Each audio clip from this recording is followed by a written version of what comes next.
El silencio era ensordecedor. Un silencio denso y viscoso, de esos que solo se encuentran en medio de una tormenta de nieve, lejos de la civilización. Un momento antes, el interior de su Bentley Bentayga había sido un oasis acústico, donde el suave sonido de un violonchelo proveniente de los altavoces Naim quedaba ahogado por el suave ronroneo del motor de 6 litros. Ahora, el único acompañamiento a sus pensamientos era el furioso susurro del viento azotando el cristal blindado y el sordo y pesado latido de su propio corazón. Silas Blackwood, el hombre cuyo nombre hacía temblar los índices bursátiles, estaba sentado al volante y miraba fijamente su smartphone.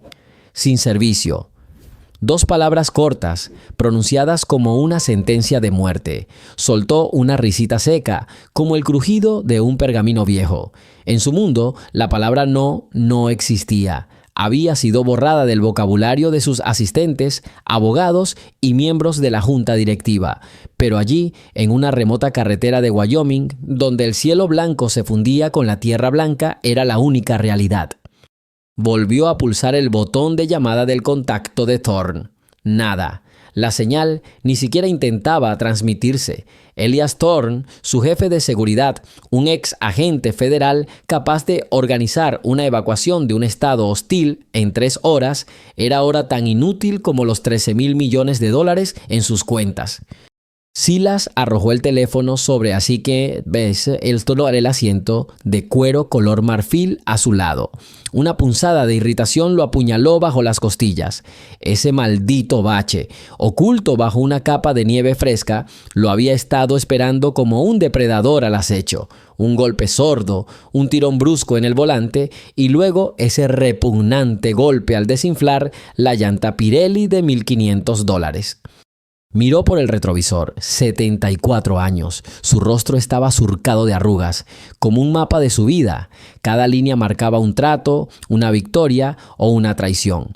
Los ojos que antes podían mirar fijamente a un oponente al otro lado de la mesa de negociaciones ahora parecían cansados y confundidos. Vestía un abrigo de cachemira de loro piana debajo de un traje a medida, pero se sentía desnudo e indefenso. Dedicó toda su vida a construir un sistema donde controlaba cada variable. Compró empresas para controlar la oferta, financiaba políticos para controlar la legislación. Creó una fortaleza impenetrable de riqueza y poder para que nunca más lo pillaran desprevenido. Como a aquel chico flacucho del parque de caravanas de Oklahoma. Y ahora todo su imperio, todo su cacareado sistema se había derrumbado ante una rueda pinchada y unos cuantos diales faltantes en la pantalla de un teléfono. Lo absurdo de la situación era casi cómico. Podría comprar la maldita carretera, enderezarla, repavimentarla e instalar torres de telefonía móvil cada 100 metros. Pero no conseguía que ninguna funcionara ahora mismo. Podría llamar y pedir que un helicóptero recogiera su Bentley de la autopista como si fuera un juguete, pero no podía llamar. Apretó los puños, clavándose las uñas en la suave piel de las palmas. No era la incomodidad.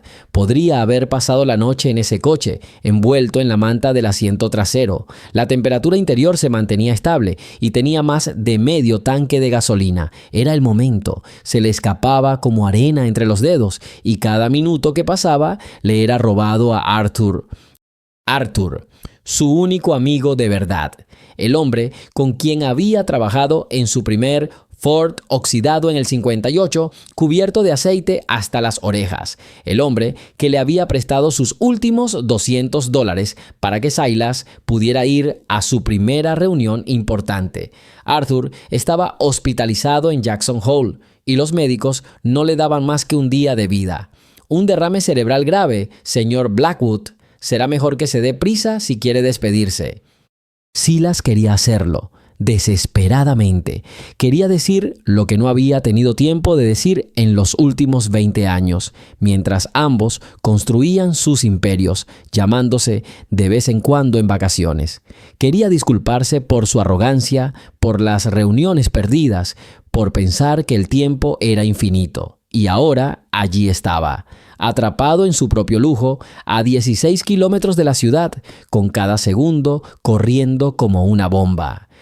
Se imaginó a su sobrino nieto, Julián. ¿Qué haría él en su lugar? Probablemente armaría un berrinche, le daría una patada a la rueda con sus zapatos caros, maldiciendo al mundo. Julián y su generación daban por sentado la comodidad y el servicio. No sabían lo que era la verdadera impotencia. Nunca habían sentido el frío filtrarse a través de botas agujereadas. Su mundo era de aplicaciones y soluciones instantáneas. Silas pensó con amargura que dejaría su imperio a gente que no podría sobrevivir sin Wi-Fi ni una hora.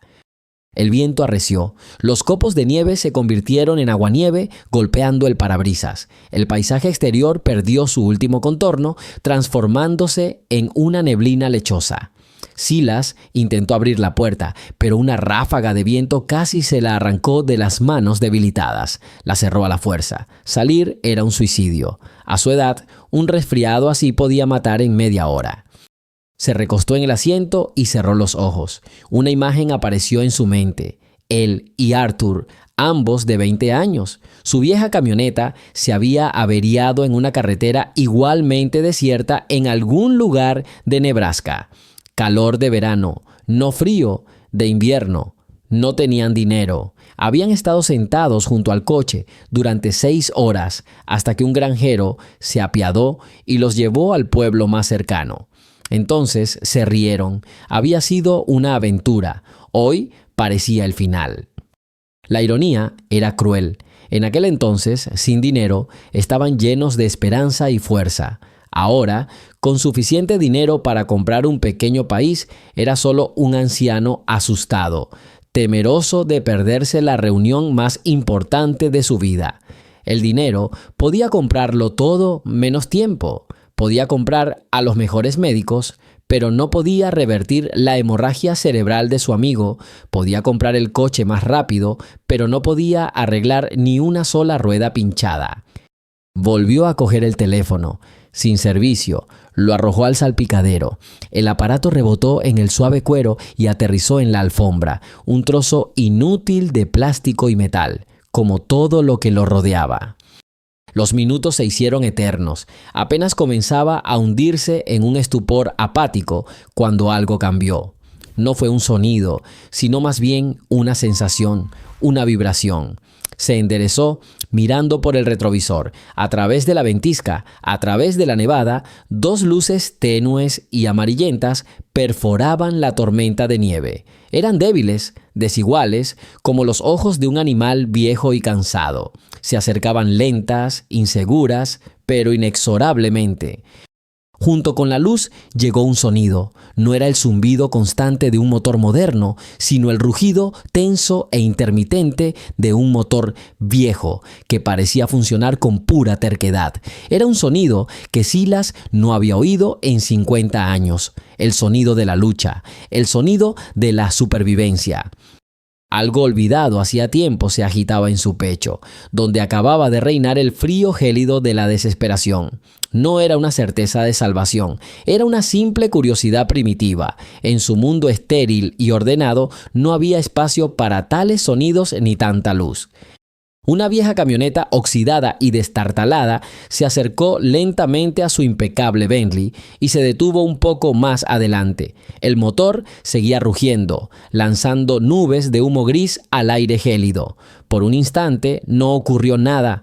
2 coches, 2 mundos diferentes, se quedaron congelados en el silencio nevado. Entonces, la puerta del conductor se abrió con un chirrido. 6 horas antes, a 25 kilómetros de la carretera nevada, en un mundo infinitamente alejado de los abrigos de cachemira y los cristales blindados, el aire se llenó de sonidos diferentes. El roce agudo de metal contra metal, el golpe sordo de una llave inglesa al caer sobre el hormigón y el suave silbido de un calefactor portátil que intentaba desesperadamente combatir el frío que se filtraba por las grietas. El garaje, para 2 coches, junto a su modesta casa de una planta, era su reino. Para Kyler Vance y Leo Jones, era a la vez un espacio de trabajo y un refugio, el único lugar donde el mundo obedecía las leyes de la física y la mecánica que ellos entendían en lugar de las severas reglas de la economía. Kyler, inclinado sobre el bloque de cilindros desmontado de un viejo V8, limpiaba cuidadosamente un pistón con un trapo. Sus movimientos eran precisos, casi quirúrgicos. A sus 22 años poseía una comprensión intuitiva de los motores que ninguna universidad podría enseñarle. Podía identificar una avería por el sonido de un golpe, el olor del escape, la sutil vibración. Ahora tenía el rostro concentrado, el ceño fruncido y una mancha oscura de aceite como pintura de guerra se le pegaba a la barbilla. «¡Maldita sea!», murmuró mientras se le resbalaba la mano y sus nudillos golpeaban con fuerza contra el borde del bloque. No gritó, pero se quedó paralizado un instante, apretando los dientes. Leo, que estaba sentado sobre un cubo volcado, clasificando metódicamente los tornillos por tamaño, levantó la vista. «¿Todo bien, Kai?» «Sí, es que hace tanto frío, siento los dedos como madera». Kyler se enderezó y se frotó la mano magullada. Miró la calefacción, que brillaba con un tenue color naranja, creando una pequeña isla de calor en el océano de frío. «Esto apenas aguanta. Se parará pronto si no solucionamos el problema de la factura». Leo suspiró y bajó otro cerrojo. Su rostro, a diferencia del tenso de Kyler, casi siempre reflejaba un optimismo sereno. Era un ancla en la tormenta en la que a menudo se convertía su amigo. «Ya lo solucionaremos. La señora Henderson prometió pagar el cambio de pastillas de freno esta noche. Eso debería cubrir casi todo». «La mayoría no es todo», espetó Kyler. Se acercó a un viejo banco de trabajo metálico lleno de herramientas y piezas. En medio del caos había una sola isla de orden, 2 sobres. Uno con una franja roja, era de la compañía eléctrica. El otro, de papel blanco grueso, llevaba el escudo de una universidad local.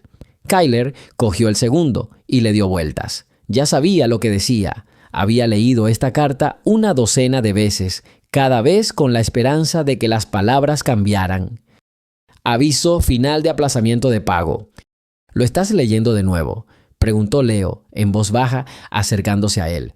«Bien, no cambiará nada. Encontraremos el dinero. El proyecto V8 está casi listo. En cuanto lo montemos en el chasis, habrá un comprador. Es un clásico». «Encontraremos un comprador», replicó Kyler, pero sin malicia. Encorvó los hombros. «Podría llevar semanas, Leo, y la fecha límite es fin de mes». $30,000. ¿De dónde los vamos a sacar? ¿Robando un banco? «No digas eso», le dijo Leo poniéndole una mano en el hombro. «Eres el mejor mecánico de los 3 condados.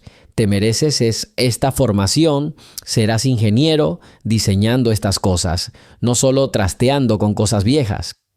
«Me lo merezco», rió Kyler. «El mundo no paga lo que te mereces. Paga en efectivo. No tengo». Tiró la carta de vuelta al banco de trabajo. Aterrizó junto al sobre rojo, como 2 símbolos de su situación. Un sueño que no podían permitirse y una realidad que amenazaba con dejarlos en la oscuridad y el frío. Se miró las manos. Tenía las palmas callosas y la suciedad incrustada bajo las uñas, imposible de eliminar por completo. Eran las manos de un trabajador, las manos de un hombre que creaba, remendaba y daba una segunda vida al metal moribundo. Pero no podían crear $30,000 de la nada.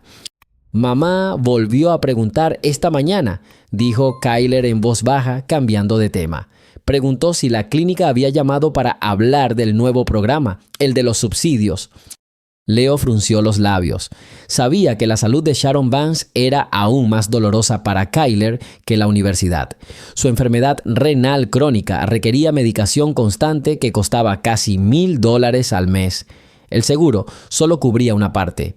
«Sabemos que hay una lista de espera de años para estos programas.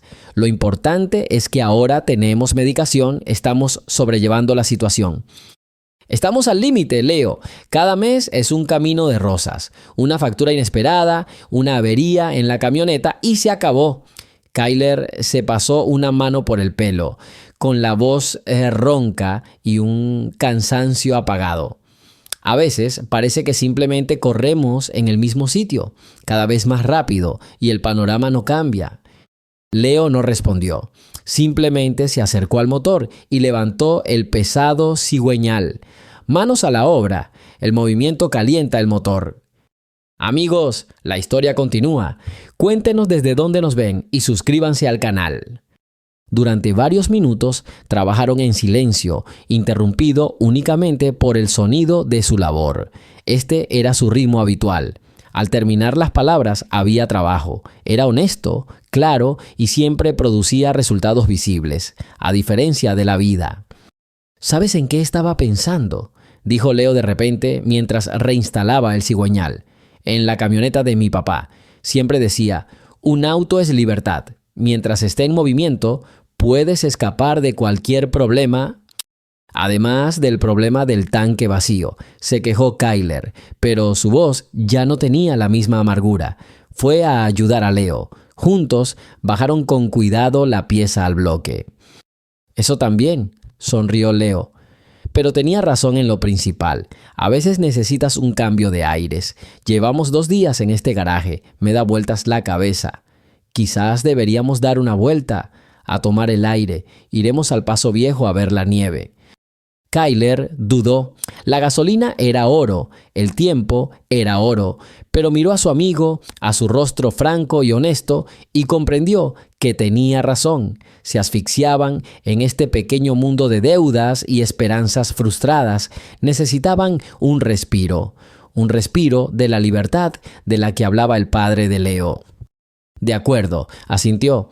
Solo un ratito. Tenemos que volver antes de que llegue la señora Henderson. «Trato hecho», exclamó Leo radiante. Salieron del garaje. Un viento frío les azotó la cara de inmediato. Su camioneta, una vieja Ford F-150 de los 80, estaba estacionada afuera de la casa. La pintura estaba descolorida y desconchada en algunos lugares y tenía una abolladura en el guardabarros. Pero Kyler había mantenido la mecánica en perfecto estado. El motor arrancó con su familiar rugido bajo, un sonido que les encantó. Salieron a la carretera, dejando atrás su pequeña casa y su amplio garaje. Allí, en movimiento, la tensión empezó a disminuir de verdad. Los campos nevados se extendían velozmente, los árboles se erguían con sus copas blancas y el mundo parecía puro y simple. Encendieron la radio y empezó a sonar una vieja balada de rock. «¿Ves?», dijo Leo marcando el ritmo en el tablero. «¿Mejor?». Kyler asintió en silencio, con la mirada fija en la carretera. No compartía el optimismo desmedido de su amigo, pero sintió que el nudo en el pecho se aflojaba un poco. Quizás Leo tenía razón, quizás solo necesitaban escapar. Llevaban unos 20 minutos conduciendo cuando, al doblar otra curva, la carretera empezó a descender. Más adelante, en medio del silencio blanco, se alzaba una mancha negra antinatural. Una gran camioneta negra y reluciente estacionada en un ángulo extraño al costado de la carretera. «¡Wow!», silbó Leo. «Mira eso, un Bentley. No se ve uno así por aquí muy a menudo». Kyler redujo la velocidad. Enseguida comprendió el motivo de la parada. La rueda trasera derecha estaba completamente desinflada y el coche se desplomaba de lado como un animal herido. «Parece que alguien está en apuros», comentó Leo. «Deberíamos parar y ayudar». Kyler frunció el ceño. «¿Por qué? Tiene teléfono, pedirá ayuda. Tipos como ese probablemente tengan el paquete de asistencia en carretera platino. Vendrá un helicóptero a cambiarle la rueda». «¿Y si no hay señal? Sabemos que hay zonas muertas. Mira esa tormenta de nieve que se aproxima. No podemos abandonar a nadie, Kay. No importa el coche que lleve». Kyler condujo unos metros más y detuvo la camioneta en el arcén opuesto. No quería detenerse. Una oleada de irritación sorda lo invadió. El hombre en ese auto probablemente nunca se había topado con los problemas que Kyler tenía a diario. Su pinchazo parecía una burla a sus facturas de luz y a sus avisos de la universidad. Sigamos adelante, Leo, dijo manteniendo el motor en marcha. No nos lo agradecerán, incluso nos culparán por rayarles el guardabarros. Leo lo miró con reproche. ¿En serio? ¿Y si fuera tu madre o la mía? Pararemos. Esto no está a discusión. No esperó respuesta y abrió la puerta de golpe. Un viento frío entró en la cabina. Kyler golpeó el volante con la palma de la mano. Sabía que discutir era inútil. En cuanto a principios, Leo era inflexible.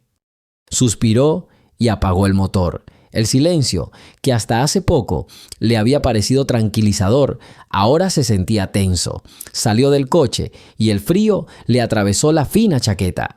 Cruzaron la calle. Cuanto más se acercaban al Bentley, más extraño les parecía en aquel paisaje agreste. Sus líneas perfectas y su intenso color negro desafiaban la naturaleza salvaje que los rodeaba. Dentro, tras el cristal tintado, se veía la silueta de un anciano. No se movió, solo los miró fijamente.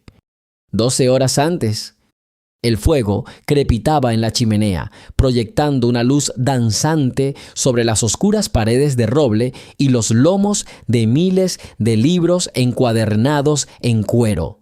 El estudio de Silas Blackwood era más que un simple espacio de trabajo. Era su fortaleza, su santuario, donde el mundo se plegaba a su voluntad. El aire estaba impregnado del aroma a papel viejo, cuero y el humo del puro cubano que había fumado una hora antes. Silas estaba sentado en un sillón de cuero, no junto a la enorme mesa de caoba, sino junto al fuego. En la mano sostenía un pesado vaso de cristal lleno de un líquido ámbar, whisky puro de Malta de 40 años, pero no lo bebió. Simplemente contempló las llamas y en su profundidad no vio el resplandor del fuego, sino dos tenues faros amarillos que atravesaban la tormenta de nieve. La puerta de la oficina se abrió sin llamar. Elias Thorne entró en la habitación tan silencioso como una sombra. Allí, en presencia de su jefe, no era la figura amenazante y dominante que aparecería en el garaje a la mañana siguiente. Era la personificación de la discreta eficiencia, con una postura que expresaba respeto y disponibilidad. «Señor», dijo en voz baja. Silas no se giró. «Habla, Elías». Thorne se acercó a la pared opuesta a la chimenea. Tocó un panel que parecía una estantería. El panel se deslizó silenciosamente a un lado, revelando una gran pantalla oscura. Thorne sacó una tableta delgada y la deslizó por ella. La pantalla cobró vida. «Solicitud completada, señor. Matrícula de Wyoming, 2 Tango Juliet, 884». En la pantalla apareció la imagen de una vieja camioneta Ford azul. Esa misma, junto a ella una copia escaneada del certificado de matriculación. El auto está registrado a nombre de Leo Jeremiah Jones Sr., quien falleció hace 4 años de un infarto. La camioneta fue heredada por su único hijo, Leo Nathaniel Jones Jr. La foto de la camioneta dio paso a la imagen de un joven sonriente. Era Leo. La foto, obviamente, fue tomada en una celebración. Se veía despreocupado y feliz. Leo Jones, 21 años, continuó Thorne con su voz tranquila y narrativa. Se graduó de la preparatoria local hace 3 años. Tiene un promedio de 3.4. No tiene antecedentes penales. Trabaja a tiempo parcial, cargador, ayudante de construcción, obrero. Pasa la mayor parte del tiempo ayudando a un amigo con su taller mecánico improvisado. Hicimos una encuesta rápida en el vecindario. Sus referencias son abrumadoramente positivas. Los vecinos lo describen como amable, servicial, un tipo honesto. El dueño de la ferretería local donde Jones trabajó el verano pasado dijo, y cito, «Si tuviera más trabajo, contrataría a Leo a tiempo completo sin pensarlo 2 veces. Tiene conciencia».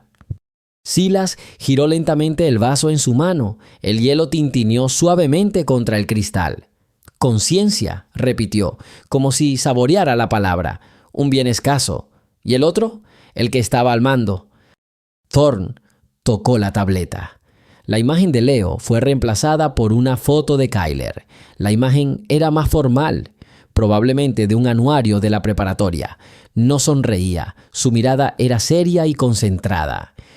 Kyler James Vance, 22 años. Aquí es donde la cosa se pone interesante. Junto a la fotografía de Kyler comenzaron a aparecer documentos en la pantalla. Se graduó de la misma preparatoria que Jones, pero con honores. Obtuvo un promedio de 4.0. Ganó varios concursos estatales de física. Demostró habilidades excepcionales en ingeniería y fue admitido en el programa de ingeniería de la Universidad de Wyoming. ¿Va a la universidad?, preguntó Silas. No, señor, declinó la invitación. 2 meses después de graduarse de la preparatoria, a su madre, Sharon Vance, le diagnosticaron insuficiencia renal crónica. Su padre murió en un accidente automovilístico hace 10 años. Kyler es el único sostén de la familia. En la pantalla apareció la foto de una mujer de mediana edad con una sonrisa cansada pero amable. Junto a ella había un historial médico y una factura de farmacia. Silas entrecerró los ojos para leer las cifras. $950 mensuales. El seguro cubre las consultas médicas y la diálisis, pero no todos los medicamentos, explicó Thorne. Kyler intentó matricularse en clases nocturnas en una universidad local para estar cerca de su madre. Lo aceptaron. En la pantalla apareció una copia de la carta de aceptación y junto a ella la misma carta que ahora estaba en el banco de trabajo del garaje. Thorne la amplió. La inscripción roja, notificación final, era claramente visible. La cantidad adeudada era de $30,000. Silas guardó silencio, miró los números, la foto de Kyler, el rostro de su madre. $500. Le ofreció $500. La suma, que le pareció insignificante, era más de la mitad del costo de vida mensual de la madre del niño, y se negó. Situación financiera, continuó Thorne, cambiando de pantalla. Apareció un cuadro de sus ingresos y gastos. Sobreviven con una pequeña pensión de supervivencia y lo que Kyler gana en el garaje. Calculamos que sus ingresos mensuales apenas cubren los gastos. Casi no tienen deudas con tarjetas de crédito y su padre pagó la hipoteca de la casa. No son derrochadores, simplemente sobreviven. Reputación. La voz de Silas era tranquila. Es impecable, igual que el de su amigo, incluso mejor. Lo describen como un genio de la mecánica. Arregla cosas que los concesionarios oficiales no hacen. Cobra un precio bajo. Nunca ha estafado a nadie. Incluso ha reparado coches gratis a vecinos mayores varias veces. Es cínico de palabra, pero no de hecho. Un entrevistado, un ex maestro de escuela, dijo de él: Kyler Vance tiene la inteligencia de un ingeniero de diseño y el corazón de su amigo Leo, solo que lo esconde en el fondo porque la vida le pega más fuerte. Thorne apagó la pantalla. La oficina estaba a oscuras otra vez, iluminada solo por el fuego de la chimenea. Esperó. Silas se levantó lentamente de la silla y se acercó a la ventana. Más allá se extendían kilómetros de su finca, cubiertos de nieve. Pensó en su sobrino nieto, Julian.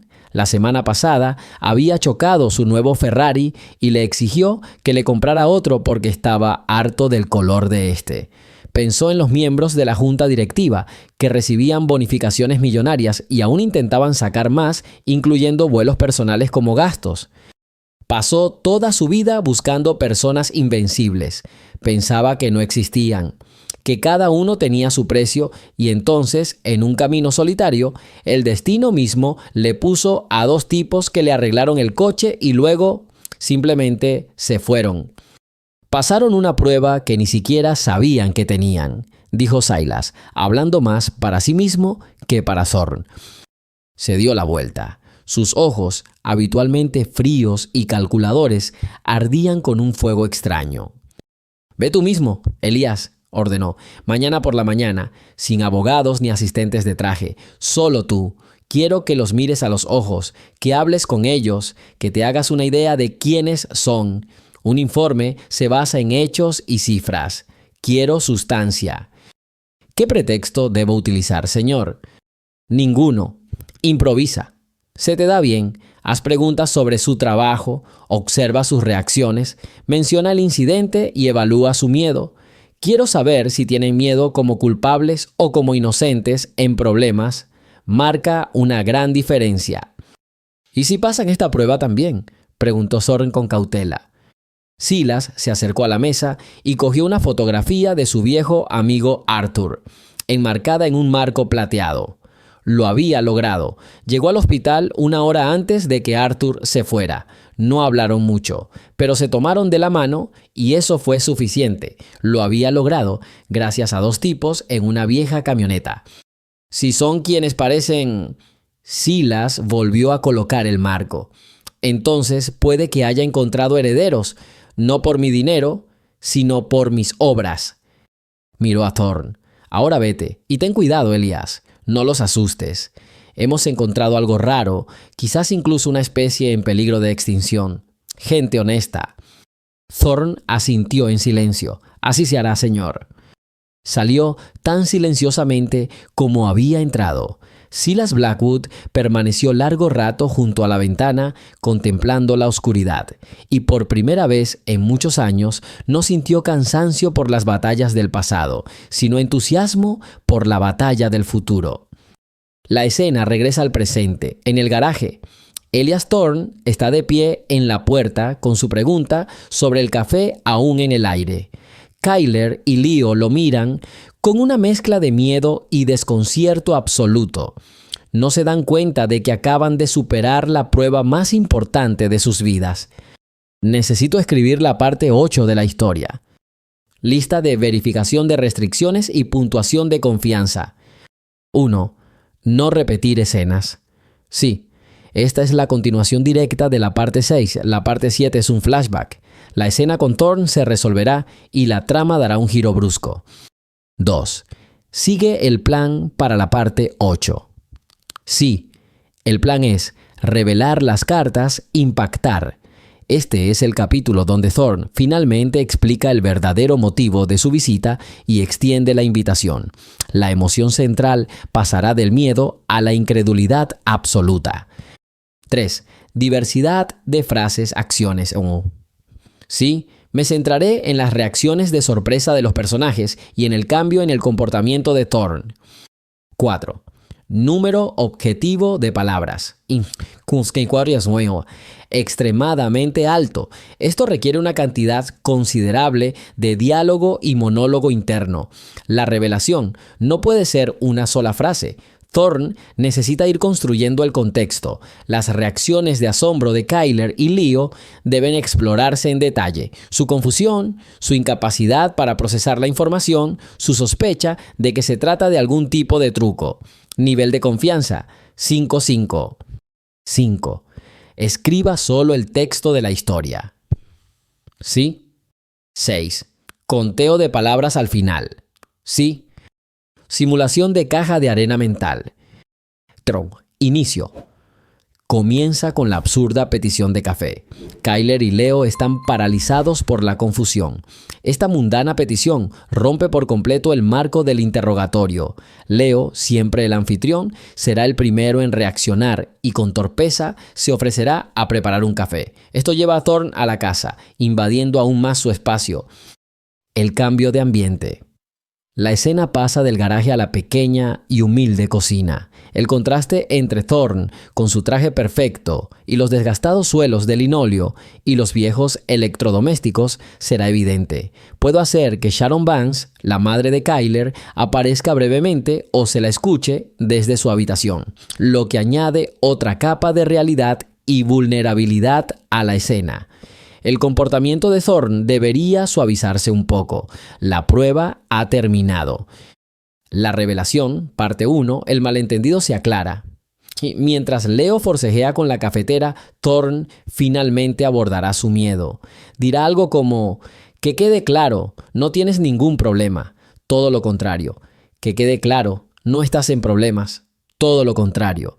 Esta declaración no aliviará la tensión, la intensificará con la confusión. La revelación, parte 2, la explicación. Thorne explicará entonces para quién trabaja. Trabajo para el dueño de ese Bentley. Se llama señor Silas Blackwood. A continuación, pronunciará la frase clave del plan.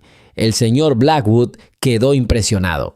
Pero no por cómo cambiaste la llanta, sino por ¿Por qué no aceptaste el dinero, aunque obviamente lo necesitabas?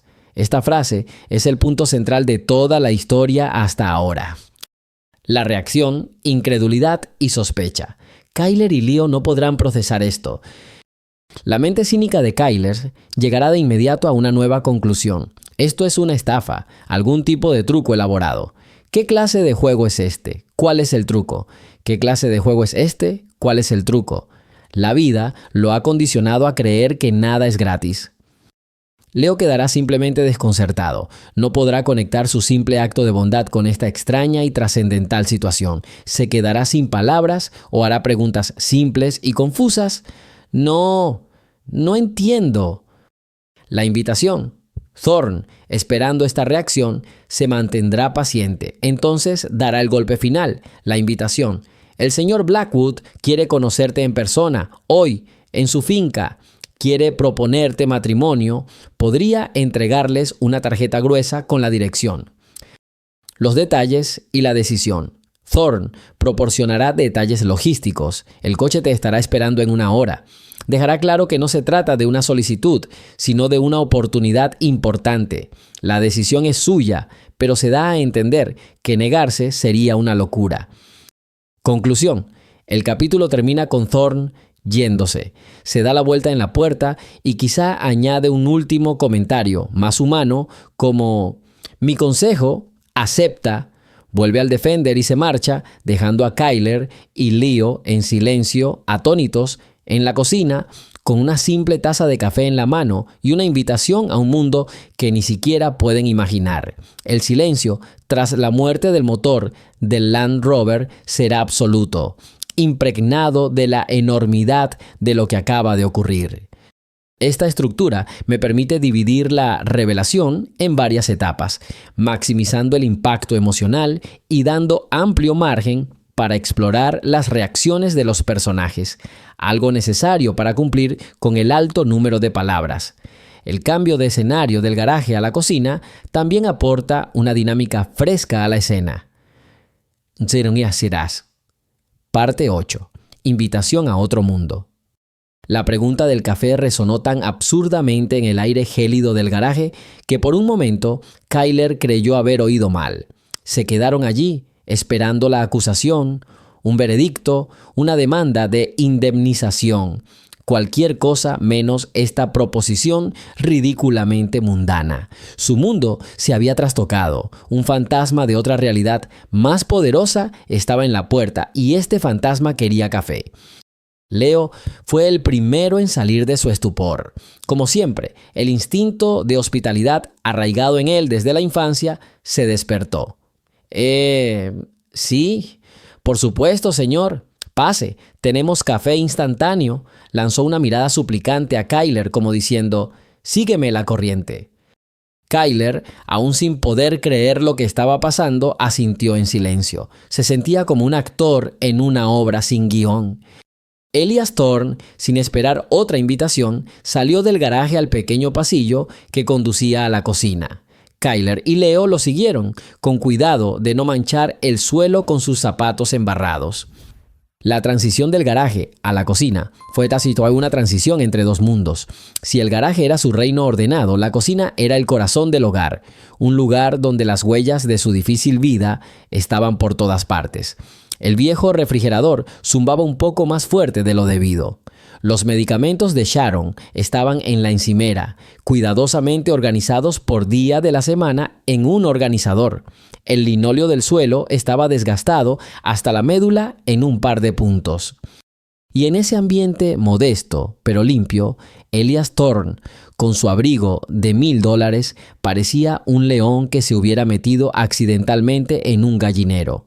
No se sentó, se quedó de pie en medio de la cocina y su presencia parecía hacer que las paredes se cerraran sobre él. Leo empezó a preocuparse por la estufa mientras la tetera vibraba. Kyler estaba apoyado en el marco de la puerta, con los brazos cruzados. Su miedo no había desaparecido, simplemente se había transformado en una anticipación tensa y sospechosa. Era un juego y no entendía las reglas. ¿Azúcar?, preguntó Leo con una voz extrañamente alegre. 2 cubitos, sin leche, respondió Thorne. Miró al agitado Leo y al inmóvil Kyler. ¿Cree que he venido a acusarlo de algo, señor Vance? Kyler hizo una mueca ante la franqueza de la pregunta. Tuve una idea, murmuró. Thorne asintió levemente. Entiendo. Seré claro, para que no me envenene innecesariamente con cafeína. Hizo una pausa, esperando a que Leo colocara una taza humeante de cafeína en la mesa frente a él. No tienes ningún problema, de hecho, todo lo contrario. La frase no le trajo ningún alivio, solo agravó su confusión. Kyler se tensó aún más. Si esto no era un palo, era una zanahoria, y las zanahorias gratis, lo sabía, siempre resultaban envenenadas. Thorne ignoró su café, los miró a ambos y algo nuevo apareció en su mirada. La fría indiferencia del tazador había desaparecido. Un atisbo de respeto. Trabajo para el dueño de ese Bentley, dijo. Se llama señor Silas Blackwood. El nombre no les decía nada. Para ellos era solo un rico sin nombre con una rueda pinchada. El incidente de ayer dejó una profunda impresión en el señor Blackwood, continuó Thorne, eligiendo sus palabras con cuidado. Miró directamente a Kyler. Pero no la forma en que cambiaste la llanta. Tu competencia era evidente. Le impresionó por qué no aceptaste el dinero. Kyler sintió que Leo se congelaba a su lado. La cucharilla que sostenía cayó al fregadero. Vio su vacilación, señor Vance, añadió Thorne. Vio que necesitaba el dinero y lo vio tomar una decisión que priorizó los principios sobre las ganancias. En el mundo del señor Blackwood, estas cosas son raras, tan raras, de hecho, que las consideró dignas de estudio. El cerebro de Kyler intentó desesperadamente procesar esta información, pero no encajaba en ningún marco familiar. Su cinismo y su experiencia vital le gritaban que era una trampa. A la gente con miles de millones no le importan los principios de los pobres. Los explotan. ¿Qué clase de juego es este?, preguntó a quemarropa con la voz ronca. ¿Cuál es el truco? ¿Una especie de prueba estúpida? ¿Un reality show para ricos donde nos ven pasar apuros? Thorne se permitió sonreír por un instante, solo por un instante. La sonrisa no le llegó a los ojos, pero sí le acarició las comisuras de los labios. Sin engaños, señor Vance, y desde luego no es un programa, más bien una entrevista de la que no sabía nada. ¿Una entrevista? ¿Para qué puesto?, resopló Kyler con incredulidad. Eso es lo que el señor Blackwood quiere hablar con usted personalmente. El tono de Thorne volvió a ser formal. Quiere conocerlos, a ambos. Metió la mano en el bolsillo interior de su abrigo y sacó un fino y elegante estuche de cuero oscuro. Lo abrió y extrajo una tarjeta de visita. Era de un cartón tan grueso y pesado que parecía un lingote. Las letras estaban grabadas en oro. No tenía nombre ni cargo, solo una dirección y la hora. Blackwood Manor, hoy, a las 12 en punto. Colocó la tarjeta en la mesa de la cocina. Estaba junto al frasco de medicinas de Sharon como un artefacto de otra dimensión. Leo por fin recuperó la voz. ¿Reunirse con nosotros? ¿Por qué? El señor Blackwood quiere hacerle una oferta, respondió Thorne. Miró su reloj. Son las 10 de la mañana. Tiene 4 horas para prepararse. El coche lo recogerá exactamente a la 1. ¿Esté listo? ¿Coche? ¿Preparar? ¿Ofrecer? Las palabras daban vueltas en la cabeza de Kyler sin sentido. Sentía que perdía el control de la situación y eso lo enfurecía. No nos vamos a ninguna parte, dijo con firmeza. No te conocemos ni a ti ni a tu Blackwood. No participamos en los extraños juegos de los millonarios. Thorne lo miró largamente y con atención. Señor Vance, comprendo su desconfianza. Es justificada, pero permítame ofrecerle un consejo, no como empleado del señor Blackwood, sino simplemente como persona a persona. Dio un paso más cerca. En mi vida he visto a gente perder oportunidades, a veces por estupidez, a veces por miedo, pero la forma más dolorosa de perder una oportunidad es por orgullo disfrazado de sentido común. Tienes una oportunidad única en la vida, la oportunidad de escuchar. No tienes nada que perder salvo unas horas de tu tiempo, pero lo que puedes ganar Su voz se fue apagando, dejándolos que completaran los espacios en blanco. Se enderezó y se dirigió a la salida. El coche llegará a la 1, un Lincoln Navigator negro. El conductor los llamará por sus nombres. Se detuvo en el umbral, ya a medio camino de su mundo. Ah, sí, y vístete apropiadamente. No smoking, claro, pero tampoco ropa de trabajo. Con estas palabras se marchó. Unos segundos después, oyeron arrancar el motor del Land Rover. El sonido se hizo más fuerte y luego comenzó a desvanecerse hasta desaparecer por completo. Kyler y Leo estaban solos en su pequeña cocina. El silencio era absoluto. Era más denso que el silencio en la camioneta después de una discusión. Más denso que la tensa espera en el garaje. Era el silencio del vacío que quedaba tras el estallido de su realidad. Leo se acercó lentamente a la mesa y recogió la pesada tarjeta. Contempló las letras doradas como si no pudiera creer lo que veía. Kyler se acercó al lavabo y se echó agua fría en la cara. Todavía sentía que era un sueño o una broma cruel, pero la tarjeta de presentación que Leo tenía en la mano era real, y el Land Rover negro también. ¿Qué fue eso, Kay?, susurró Leo con los ojos abiertos de asombro. Kyler se secó la cara con una toalla. Su cerebro, normalmente tan rápido y lógico, se negaba a funcionar. Pero de algo estaba seguro. El hombre del Bentley no solo era rico, era alguien mucho más poderoso, y por alguna razón insólita e incomprensible estaba interesado en ellos. Miró a Leo, la tarjeta en sus manos, las medicinas de su madre sobre la mesa. «No sé qué fue eso», dijo lentamente, «pero creo que nos vamos. Necesito escribir la parte 9 de la historia». Lista de verificación de restricciones y puntuación de confianza. 1. No repetir escenas. Sí, esta parte traslada la historia a una ubicación completamente nueva, la propiedad de Silas Blackwood. 2. Sigue el plan para la parte 9. Sí, el plan es: llegada a la finca, encuentro con el antagonista. Este capítulo debe establecer la magnitud de la riqueza de Silas y presentar a Julian Croft para crear contraste y aumentar la tensión. 3. Diversidad de frases-acciones.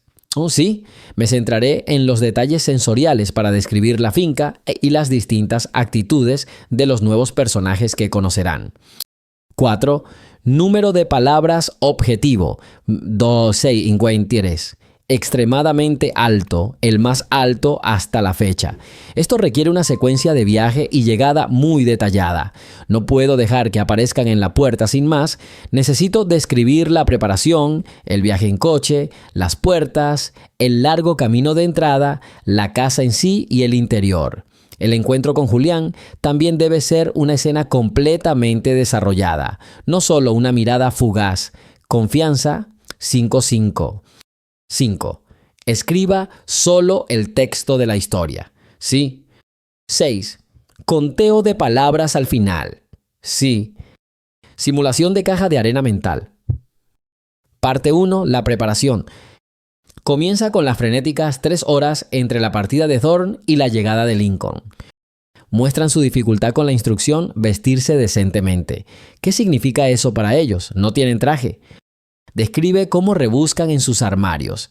Kyler encuentra un blazer oscuro y un poco ajustado que usó en un funeral hace años. Leo encuentra una camisa decente de su padre. Sus mejores prendas seguirán estando fuera de lugar, resaltando su estatus social. Una breve y nerviosa conversación con Sharon, la madre de Kyler. Le cuentan una versión simplificada. Un hombre al que ayudamos quiere agradecernos y quizás ofrecernos trabajo. Su esperanza cautelosa añadirá peso emocional. Ya parte 2. El viaje. La llegada del Lincoln Navigator a la 1 p.m. en punto. Es otro vehículo alienígena en su calle. El conductor, silencioso y profesional, les abre la puerta. Describe el interior del coche, el olor a cuero nuevo, el silencio, la suavidad del viaje, un marcado contraste con el traqueteo de su camioneta. Mientras conducen, el paisaje cambia. Dejan atrás su barrio destartalado.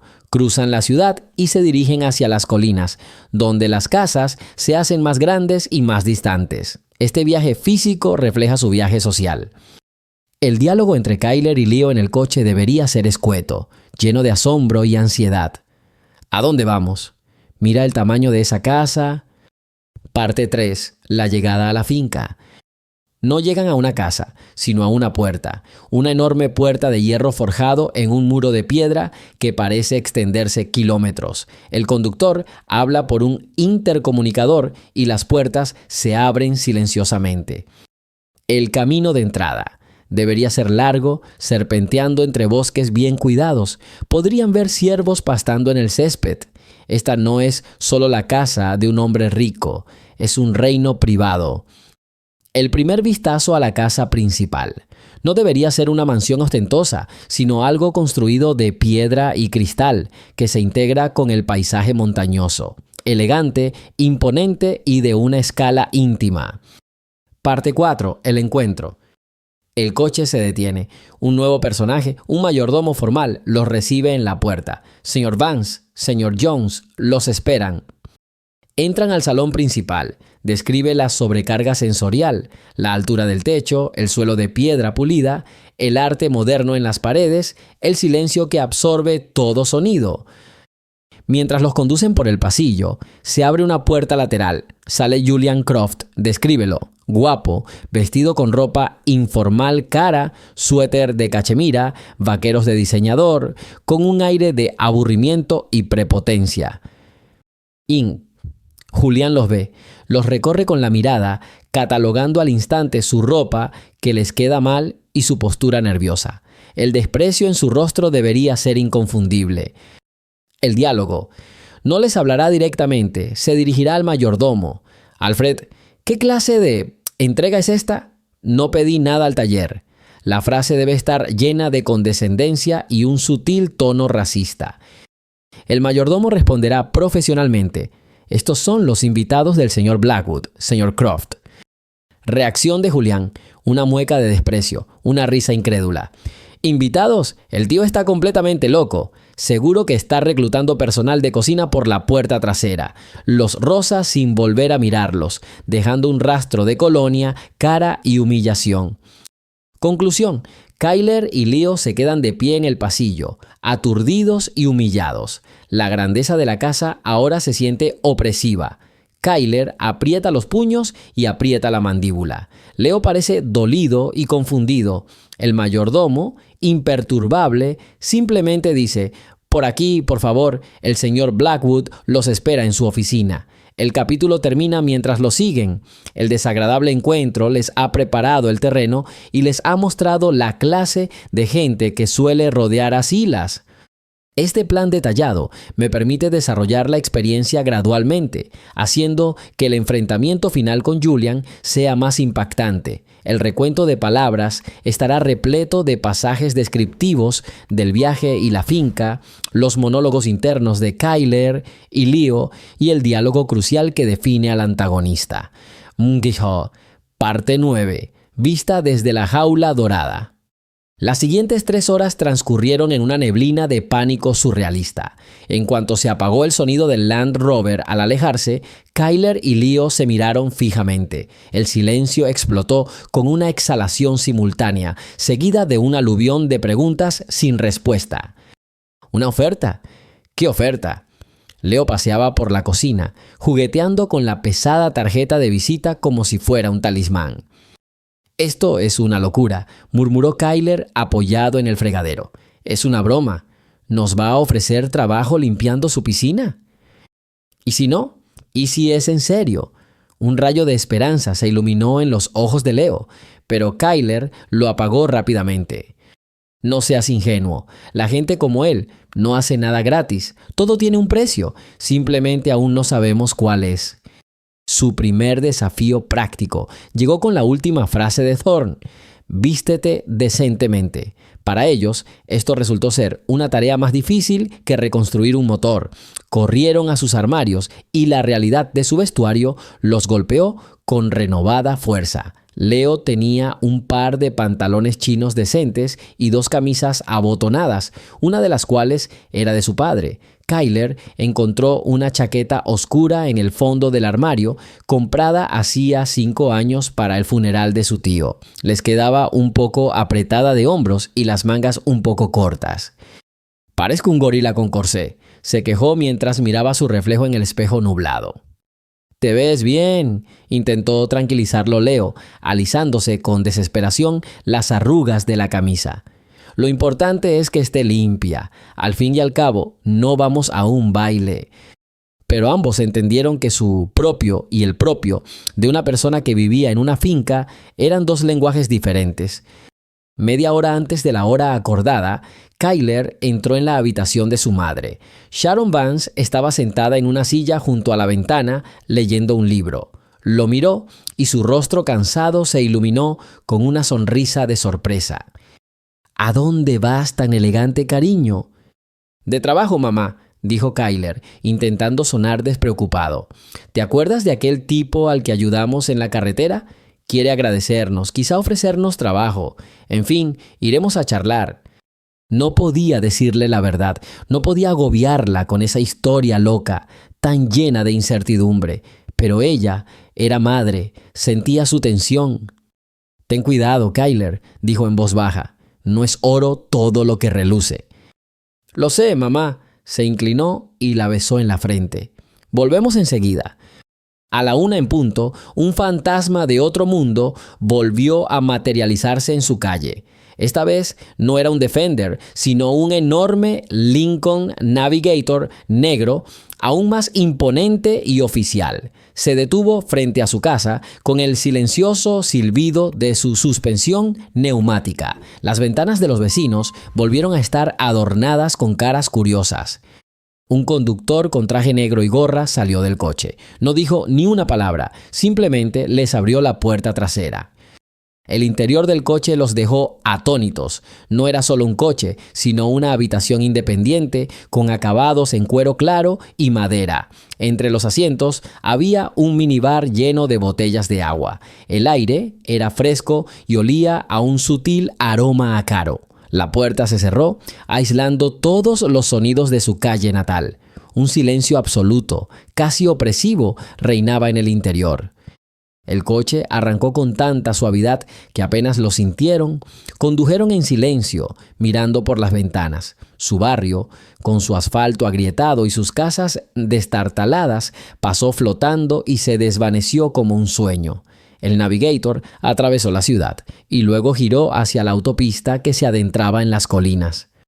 El paisaje cambió ante sus ojos. Las modestas casas suburbanas dieron paso a mansiones rodeadas de pinos. Las cercas se hicieron más altas. Los caminos de acceso más largos. Estaban entrando en un mundo que antes solo habían visto en las películas. «Bien», susurró Leo con la cara pegada al cristal. «¿Ves eso?» No se acercaban a una casa, se acercaban a un muro. Alto y construido de piedra tosca, se extendía a lo largo del camino hasta donde alcanzaba la vista. En el muro había gigantescas puertas de hierro forjado, coronadas con un intrincado monograma con la letra B. El conductor habló en voz baja por el micrófono y las enormes puertas se deslizaron silenciosamente a un lado. El coche entró en el terreno y a Kyler se le cortó la respiración. Esto no era una finca. Era un parque nacional. El camino adoquinado serpenteaba entre bosques bien cuidados. Entre los árboles se asomaba el césped, tan verde que parecía artificial. A lo lejos, vio ciervos pastando sin siquiera levantar la cabeza al acercarse. El camino hizo una última curva y ante ellos se abrió una vista de la casa. No se trataba de un palacio barroco ostentoso.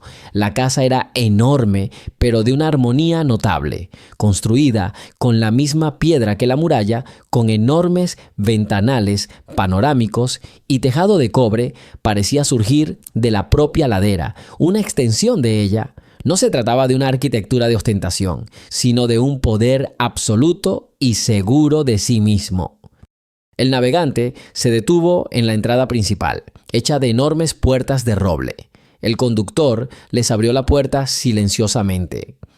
Un hombre ya los esperaba en el umbral. Era mayor que Thorne, con la espalda perfectamente recta y un rostro que parecía no haber sonreído en 40 años. Vestía un traje negro formal, más bien un uniforme. «Señor Vance, señor Jones, síganme, por favor, los espero». Su voz era seca como una hoja de otoño. Entraron y su mundo se disolvió por completo. Se encontraron en un pasillo más grande que todo el primer piso de su casa. El techo desaparecía en algún lugar arriba, al nivel del segundo piso. El suelo estaba pavimentado con pizarra pulida, sobre la cual sus modestos zapatos parecían fuera de lugar. Una pared estaba completamente ocupada por una ventana con vistas a picos nevados. En otra pared colgaba una enorme pintura abstracta que Kyler habría reconocido como la obra de un artista famoso si le hubiera interesado el arte. El mayordomo, cuyo nombre supusieron que era Alfred, los condujo a través de este templo de silencio y lujo. Sus pasos resonaban suavemente. Se sentían menos como invitados que como piezas expuestas que habían acabado accidentalmente en el museo equivocado. Fue en ese momento, mientras cruzaban el centro del salón, que una de las puertas laterales de madera clara se abrió y emergió un joven. Tenía unos 30 años, guapo, con el pelo perfectamente peinado y una expresión de aburrimiento en su rostro bien cuidado. Vestía un suéter gris de cachemira que probablemente costaba más que el motor en el que estaban trabajando, y vaqueros oscuros de diseño. Sostenía un teléfono en la mano y tecleaba algo distraídamente. Levantó la vista y los vio. Su mirada los recorrió como si fueran muebles. No intentó ocultar su sorpresa, que al instante se transformó en desdén. Los examinó de pies a cabeza, deteniéndose en la chaqueta ajustada de Kyler y los zapatos desgastados de Leo. No se dirigió a ellos. Miró al mayordomo por encima de sus cabezas. «Alfred», dijo con voz arrastrada y llena de arrogancia, «¿qué clase de entrega es esta? Creo que no pedí nada al taller». La humillación fue instantánea y aguda como el pinchazo de una aguja caliente. Kyler sintió que la sangre le subía a la cara. Apretó los puños con tanta fuerza que se clavó las uñas en las palmas. Alfred ni siquiera parpadeó. «Son los invitados del señor Blackwood, señor Croft», respondió con voz monótona y apagada. El joven, Julian Croft, soltó una breve carcajada. «¿Invitados? El tío Silas se ha vuelto completamente loco». Los miró de nuevo, esta vez con franco disgusto. «Parece que está contratando personal de cocina. Deberían haber entrado por la puerta trasera. Está al otro lado». No esperó respuesta. Simplemente pasó junto a ellos, casi rozando el hombro de Kyler, dejando tras sí un rastro de perfume caro y gélida humillación. Kyler y Leo se quedaron parados en medio del vasto salón, atónitos. Todo el miedo y la inquietud que habían sentido habían sido reemplazados por una vergüenza y una ira abrasadoras. La majestuosa belleza de la casa ahora les parecía fea y hostil. Eran extraños allí, y eso acababa de quedarles muy claro. Leo parecía confundido y dolido. Miró a Kyler y sus ojos preguntaban en silencio: «¿Qué hacemos aquí?». Kyler quería darse la vuelta e irse, escupir en el suelo pulido, contarle a Alfred todo lo que pensaba y alejarse de esa jaula dorada, lejos, a su propio mundo, donde la gente era más pobre, pero no se permitía tales cosas. Pero no se movió, porque en ese momento lo entendió. Entendió a quién se habían enfrentado ayer cuando rechazaron el dinero, no al viejo del coche, sino a gente como Julián, contra un mundo donde la dignidad humana se medía por el precio de un suéter, y la terquedad, fría y dura, empezó a formarse en su alma. No se iría, se quedaría a ver qué pasaba, no le daría esa satisfacción a ese cabrón. El mayordomo parecía completamente ajeno a la escena que había ocurrido. Permaneció allí con la misma imperturbabilidad. Por aquí, por favor, dijo, señalando la amplia escalera. El señor Blackwood lo espera en su oficina. Necesito escribir la parte 10 de la historia, el clímax emocional y narrativo. Lista de verificación de restricciones y puntuación de confianza. 1. No repetir escenas. Sí, esta es la culminación de todo lo sucedido hasta ahora. Es una escena completamente nueva y crucial. 2. Sigue el plan para la parte 10. Sí, el plan es la mejor inversión, clímax. Este capítulo debe contener la explicación de Silas, su gran oferta y las reacciones de los héroes. Debe ser el capítulo más largo e impactante. 3. Diversidad de frases, acciones. Sí, este capítulo estará repleto de diálogos y reacciones emocionales, lo que requerirá una amplia gama de expresiones. 4. Conteo objetivo de palabras. 856. El más alto hasta la fecha. Esto significa que la conversación no puede ser apresurada. Debe tener un ritmo pausado, con pausas, interrupciones, descripciones detalladas de la oficina de Silas y profundizaciones en los monólogos internos de Kyler y Leo mientras procesan la oferta que les cambiará la vida. Nivel de confianza, 5. 5. Escriba solo el texto de la historia. Sí. 6. Conteo de palabras al final. ¿Sí? Simulación de caja de arena mental. Parte 1. El escenario. Siguen al mayordomo por las escaleras y por un pasillo. Describe el entorno. Quizá vean más obras de arte, retratos familiares, excepto Julián. Llegan a la puerta de la oficina. Es enorme, imponente. El mayordomo la abre y los anuncia. La oficina de Silas Blackwood, su Sanctas Sanctorums de la parte 7, debe describirse desde su perspectiva. No es solo una habitación con un escritorio, es una biblioteca, un centro de mando, un museo personal. La chimenea está encendida, una pared es de cristal con vistas a las montañas. Debe transmitir una sensación de inmensa fuerza y profunda intimidad. Parte 2. El encuentro. Silas Blackwood no está sentado tras su escritorio en pose de poder. Está de pie junto a la chimenea, igual que cuando Thorne le reportaba. Viste de forma diferente que cuando está de gira, quizá con un suéter y pantalones cómodos, pero caros. Parece menos un titán corporativo y más un patriarca. Su saludo debe ser cálido y cautivador. Señor Vance, señor Jones, pasen, siéntense. Señala 2 cómodas sillas de cuero junto a la chimenea, no las que estaban frente a su escritorio. Es una decisión deliberada para que se sientan cómodos. Podría ofrecerles una bebida, no alcohol, tal vez café o agua, que probablemente rechazarán por nerviosismo. Parte 3. El porqué. Silas necesita explicar su motivación. Esto es crucial para la credibilidad de la historia. No solo hará una oferta, les contará una historia. Empezará haciendo referencia a su encuentro con Julián. Espero que mi sobrino nieto no les haya causado ningún inconveniente. Es un ejemplo perfecto de lo que quiero contarles. Esto valida de inmediato su experiencia negativa y demuestra que Silas está de su lado. Hablará de su vida, su riqueza y su profunda decepción con quienes lo rodean. Toda mi vida he estado rodeado de gente que no me ve como una persona, sino como una cuenta bancaria ambulante. Mi propia familia me adelantaría en esa calle si eso retrasara sus compras. Entonces se dirigirá directamente a ellos y entonces apareciste. No viste a un multimillonario, solo a un anciano congelado, y cuando te ofrecí dinero, lo rechazaste. Sobre todo tú, Kyler, vi lo que te costó. Esta forma de dirigirse personalmente a Kyler es crucial. Parte 4. La oferta.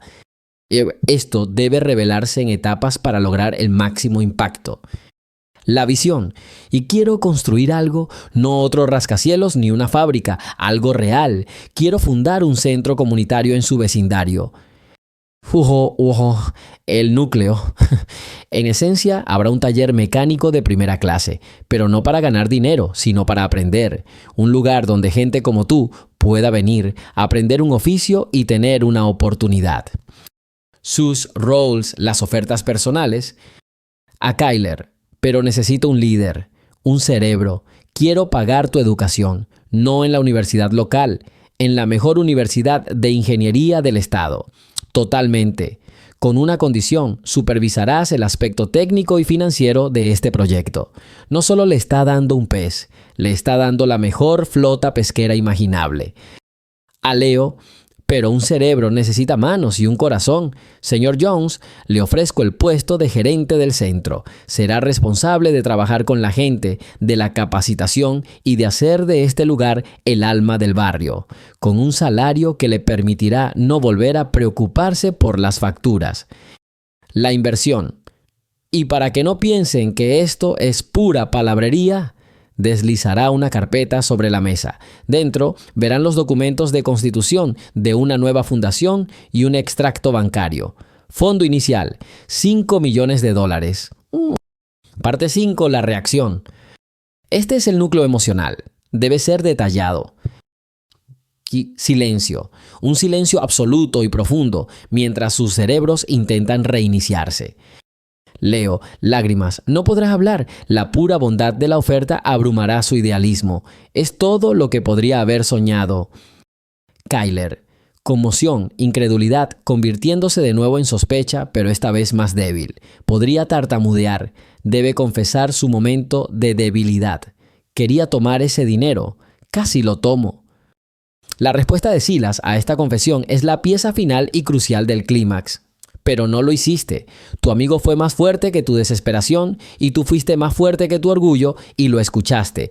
Por eso los necesito a ambos. No podrían hacerlo sin el otro. Necesito tu mente, Kyler, y tu conciencia, Leo. Juntos son fuertes.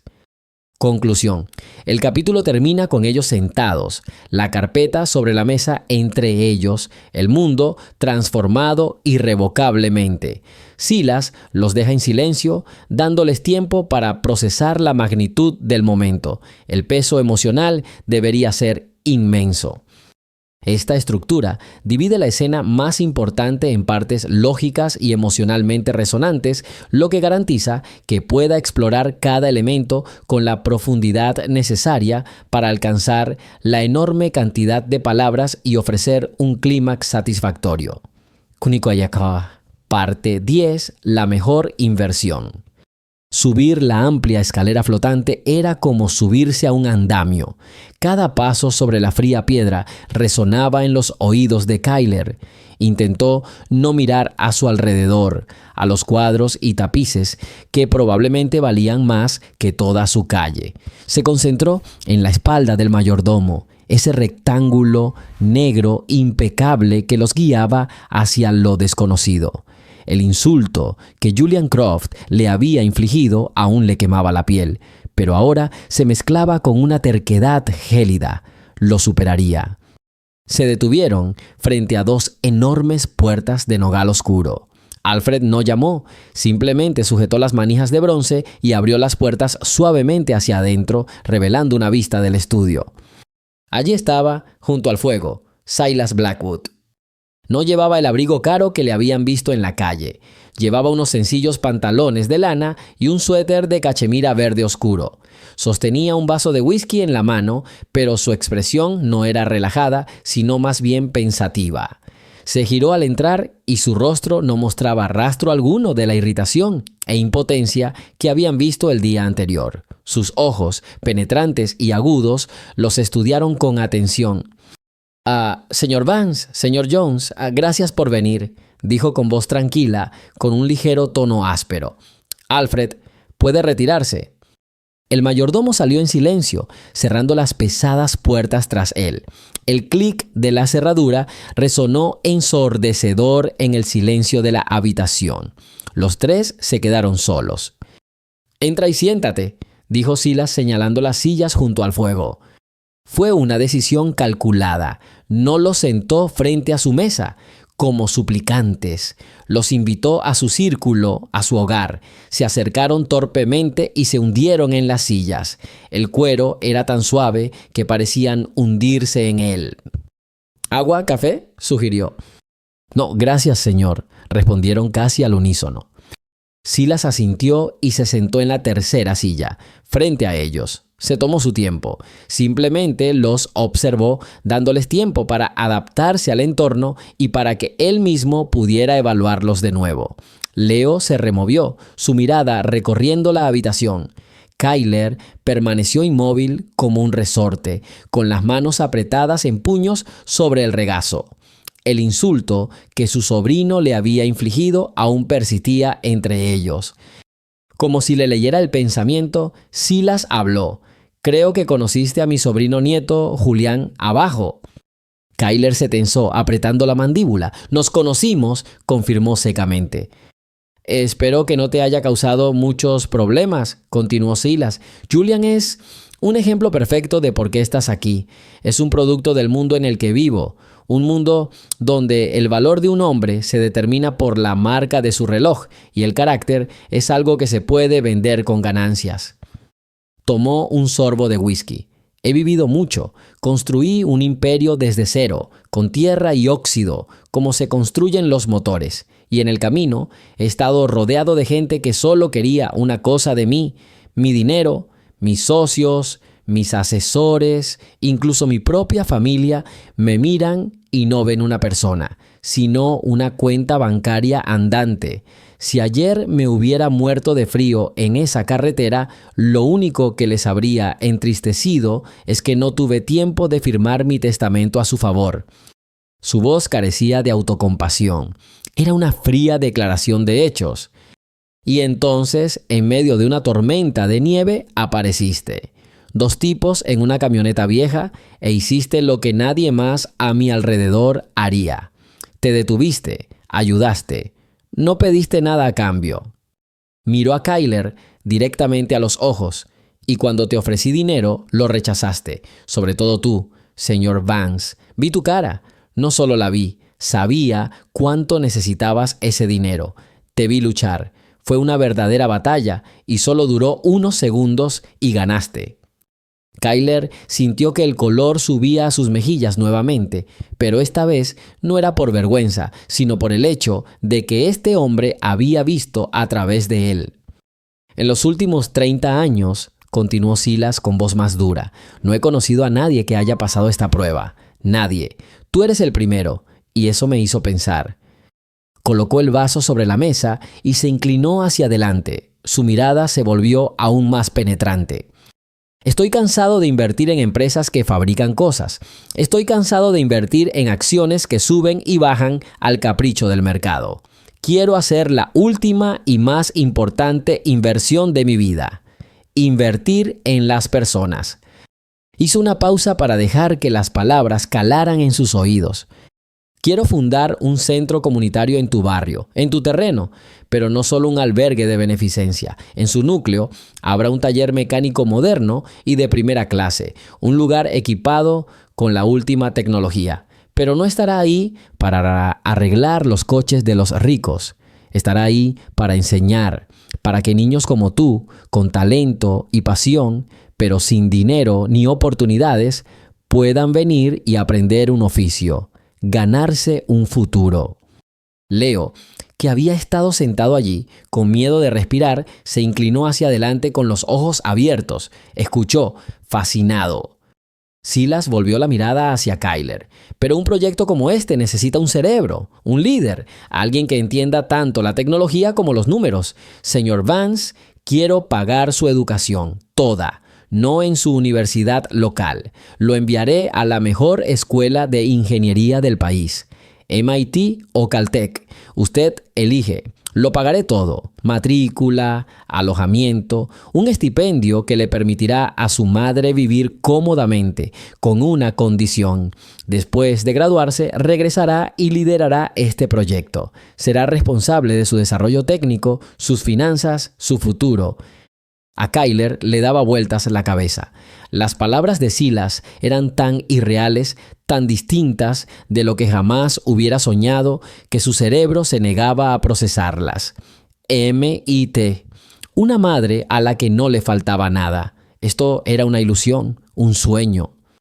«Pero un cerebro no sirve de nada sin corazón ni conciencia», dijo Silas dirigiéndose a Leo. «Señor Jones, usted tiene algo que ninguna universidad puede enseñar.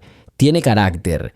Le ofrezco el puesto inmediato de gerente del futuro centro. Será responsable de reclutar estudiantes, colaborar con el profesorado y asegurar que este lugar se convierta en algo más que un taller, en un verdadero hogar para decenas de jóvenes. Y por supuesto, con un salario anual que les permitirá a usted y a su familia olvidarse para siempre de la palabra deber. Silas se recostó en su silla. Dejó las cartas sobre la mesa. La habitación estaba tan silenciosa que se oían las brasas crepitar en la chimenea. Leo Fepron fue el primero en derrumbarse. Se cubrió la cara con las manos y sus hombros temblaron. No sollozaba, solo lloraba en silencio, como quien llora de un inmenso e incomprensible alivio. Toda su fe en la bondad, en la rectitud de sus acciones, que había sido puesta a prueba tan cruelmente durante las últimas 24 horas, regresó repentinamente a él multiplicada por 100 en una escala que jamás hubiera imaginado. Kyler se quedó allí, paralizado. Su mente corría buscando una trampa, un significado oculto, una letra pequeña. Pero no la había. Solo existía una generosidad abrumadora y aplastante, y culpa. «Señor», graznó con una voz extraña, «se equivoca conmigo». Silas levantó una ceja. «¿En serio?» «Koiki, sí, yo quería tomar ese dinero», admitió, con dificultad para pronunciar las palabras, pero tenía que decirlas. «Casi lo tomo. Si no fuera por Leo, lo habría tomado. No soy quien crees». Silas Blackwood lo miró y una calidez se apoderó de sus ojos. Sonrió, una sonrisa auténtica, no como la de Thorne, sino una sonrisa amplia y cautivadora. «Hijo mío», dijo en voz baja, «¿crees que no lo sé? ¿Crees que buscaba santos? Los santos son aburridos e ineficaces. Buscaba gente de verdad. Querías aceptar el dinero porque no estás ciego. Ves las necesidades de tu familia. Eso te hace hombre, pero no lo aceptaste. Tu amigo demostró ser más fuerte que tu desesperación, y tú demostraste ser más fuerte que tu orgullo y le hiciste caso. Se inclinó de nuevo hacia adelante. Por eso los necesito a ambos. Por separado son solo dos buenos tipos. Uno demasiado cínico para soñar, el otro demasiado idealista para sobrevivir. Pero juntos son una fuerza a tener en cuenta. Necesito tu mente brillante, Kyler. Y necesito tu conciencia inquebrantable, Leo. Necesito esa combinación. Empujó hacia ellos una delgada carpeta de cuero azul que estaba sobre la mesa. ¿Así que no creen que esto es solo una charla de viejos junto a la chimenea? Kyler abrió la carpeta con mano temblorosa. En la hoja superior estaban los documentos de registro de la Fundación Comunitaria Blackwood, una organización sin fines de lucro. Debajo, un extracto bancario oficial. Bajo el encabezado saldo, había una cifra que le nubló la vista. «No 5,000 whole». «Este es el capital inicial», dijo Silas, «para la construcción, el equipo y los 2 primeros años de operaciones. Después ya veremos». Kyler miró la cifra, $5 millones, y en su mente se transformó no en dinero, sino en futuro, en facturas pagadas, en el mejor tratamiento médico para su madre, en cientos de pistones y cigüeñales para motores de entrenamiento, en luz en las ventanas de un nuevo edificio, en el futuro de docenas de personas como él. Cerró la carpeta lentamente, miró a Silas Blackwood y por primera vez en mucho tiempo, su mirada era completamente clara, sin cinismo ni miedo. No sabía qué decir. Las palabras de agradecimiento parecían demasiado mezquinas, demasiado vulgares para ese momento. Y entonces Leo, secándose las lágrimas, encontró las únicas palabras adecuadas. «No le defraudaremos, señor», dijo en voz baja, pero su voz sonaba tensa. «Lo prometemos». Silas Blackwood se recostó en su silla y miró el fuego. «Lo sé», dijo, «lo sé. Esta es la mejor inversión que he hecho». Necesito escribir la parte 11 de la historia, la acción descendente después del clímax. Lista de verificación de restricciones y puntuación de confianza. 1. No repetir escenas. Sí, esta parte trata sobre las consecuencias inmediatas de la oferta, una nueva fase para los personajes. 2. Sigue el plan para la parte 11. Sí, el plan es el amanecer de una nueva vida, acción descendente, primeras consecuencias. Este capítulo debe cubrir el viaje de regreso, la revelación a Sharon y la escena de contraste con Silas y Julián. 3. Diversidad de frases, acciones. Así, el espectro emocional será amplio, desde un silencio atónito hasta una alegría explosiva y una ira amarga. Necesitaré diversas maneras de expresar estos sentimientos. 4. Número objetivo de palabras, 3000. Extremadamente alta, la más alta de la historia. Esto me obliga a extender cada escena y ahondar en el procesamiento emocional de los personajes. El regreso a casa no puede ser un viaje rápido, debe ser una secuencia de reacciones cambiantes. La escena con Sharon debe ser una poderosa liberación emocional. La escena con Julian y Silas debe ser aguda e impactante y constituir un punto de inflexión definitivo en su relación. Confianza, 5-5. 5. Escriba solo el texto de la historia. Sí. 6. Conteo de palabras al final. Sí. Simulación de caja de arena mental. Parte 1. La partida y el viaje silencioso. Comienzan con ellos saliendo de la oficina de Silas. El camino de regreso a través de la gran casa se sentirá diferente. Ya no es un lugar extraño e intimidante. Es el lugar donde sus vidas cambiaron. El viaje a casa en el Lincoln Navigator debe comenzar con un profundo silencio. No solo están callados, están en estado de shock, procesando lo imposible. Kyler sostiene la carpeta de cuero azul como si fuera un texto sagrado o una bomba. Describe el paisaje que pasa a la inversa, de la riqueza cuidada a la cruda realidad de su barrio. Este contraste es ahora aún más impactante. El silencio debe romperse, no con un grito, sino con algo pequeño, una risa. Debería empezar con Leo, una risa silenciosa que se transforma en una risa histérica y estruendosa de incredulidad y alegría. Kyler lo mirará y lentamente una sonrisa se dibujará en sus labios por primera vez en lo que parecen años. La tensión se rompe, reemplazada por una oleada de emoción abrumadora. Parte 2. La llegada y la revelación. Sí. Idio, el Lincoln, se detiene frente a su casa. El conductor silencioso les abre la puerta. El hechizo se rompe al pisar de nuevo su propio pavimento agrietado. Los vecinos siguen observando. Entran a la casa. El aire está cargado de expectación. Sharon está en la sala, con expresión ansiosa, planteando la pregunta que ansían responder. Diciéndole: esta tiene que ser una escena impactante y emotiva. Leo podría empezar tartamudeando con entusiasmo sobre el centro, pero Kyler debería ser quien dé la noticia más importante. No dirá simplemente está pagando la universidad. Se arrodillará frente a la silla de su madre, le tomará las manos y le dirá algo como: mamá, nunca más tendrás que preocuparte por las facturas de las medicinas. Nunca. Reacción de Sharon, incredulidad, confusión y luego lágrimas. No las lágrimas de tristeza a las que está acostumbrada, sino lágrimas de alivio y alegría abrumadores. Esta es la catarsis emocional que la historia ha estado construyendo para su personaje. Los tres terminarán en un abrazo grupal, una familia finalmente liberada del peso aplastante que han cargado durante tanto tiempo. Parte 3. El enfrentamiento en la finca. Corte a la oficina de Silas. El ambiente ahora es gélido.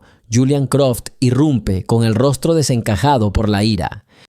El argumento, el derecho y la avaricia de Julián deberían quedar a la vista. Le diste $5 millones a unos indigentes. Es nuestro dinero, es el dinero de la familia. La respuesta de Silas debería ser fría, serena y absolutamente devastadora.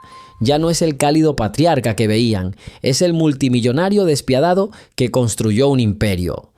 Y explicará con calma su decisión, no como excusa, sino como sentencia definitiva sobre Julian.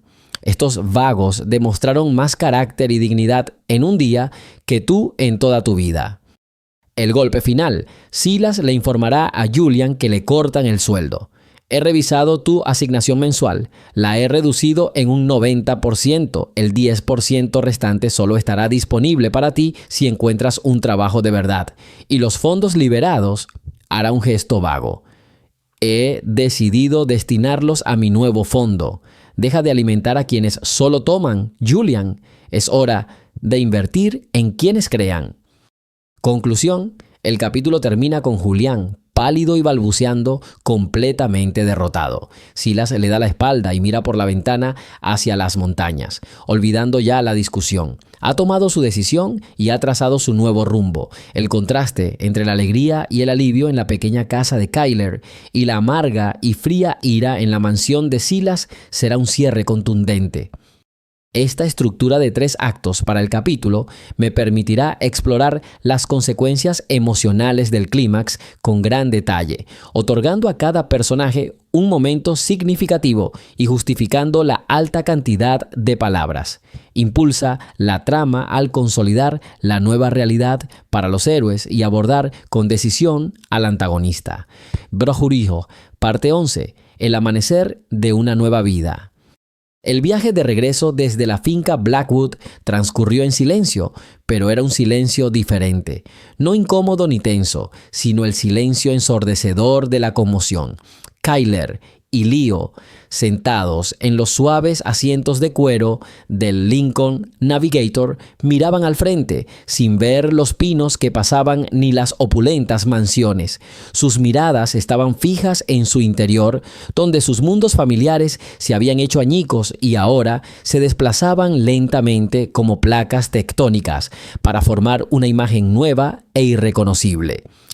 Kyler sostenía una delgada carpeta azul en su regazo. Pesaba como un lingote de oro. Podía sentir su peso, su superficie lisa y fría. No se atrevió a abrirla. Temía que si volvía a ver ese número con 6 ceros, se volvería loco y todo esto resultara ser una alucinación provocada por el estrés y el hambre. Condujeron así durante unos 10 minutos. El conductor, impenetrable como una estatua, conducía con una suavidad impecable. El silencio solo lo rompía el apenas audible silbido de los neumáticos sobre el asfalto. Y de repente, Leo emitió un sonido extraño, como un sollozo o una tos. Kyler se giró hacia él. Leo estaba pálido y tenía los ojos muy abiertos. Miraba por la ventana, pero su mirada estaba desenfocada. Y entonces volvió a emitir ese sonido, se tapó la boca con la mano, con los hombros temblando. Fue una risa. Al principio fue silencioso, sofocado, casi histérico. Luego apartó la mano y la risa estalló. Fuerte, libre, incontrolable. Echó la cabeza hacia atrás y rió como nunca antes. Rió hasta que las lágrimas le corrieron por las mejillas. Era la risa de un hombre que acababa de ser abrumado por una avalancha de felicidad y no sabía cómo reaccionar. Kyler lo miró y las comisuras de sus labios se curvaron hacia arriba contra su voluntad. No pudo evitar sonreír. La risa de Leo era contagiosa, como un virus. Era una expresión de asombro pura y sin adulterar.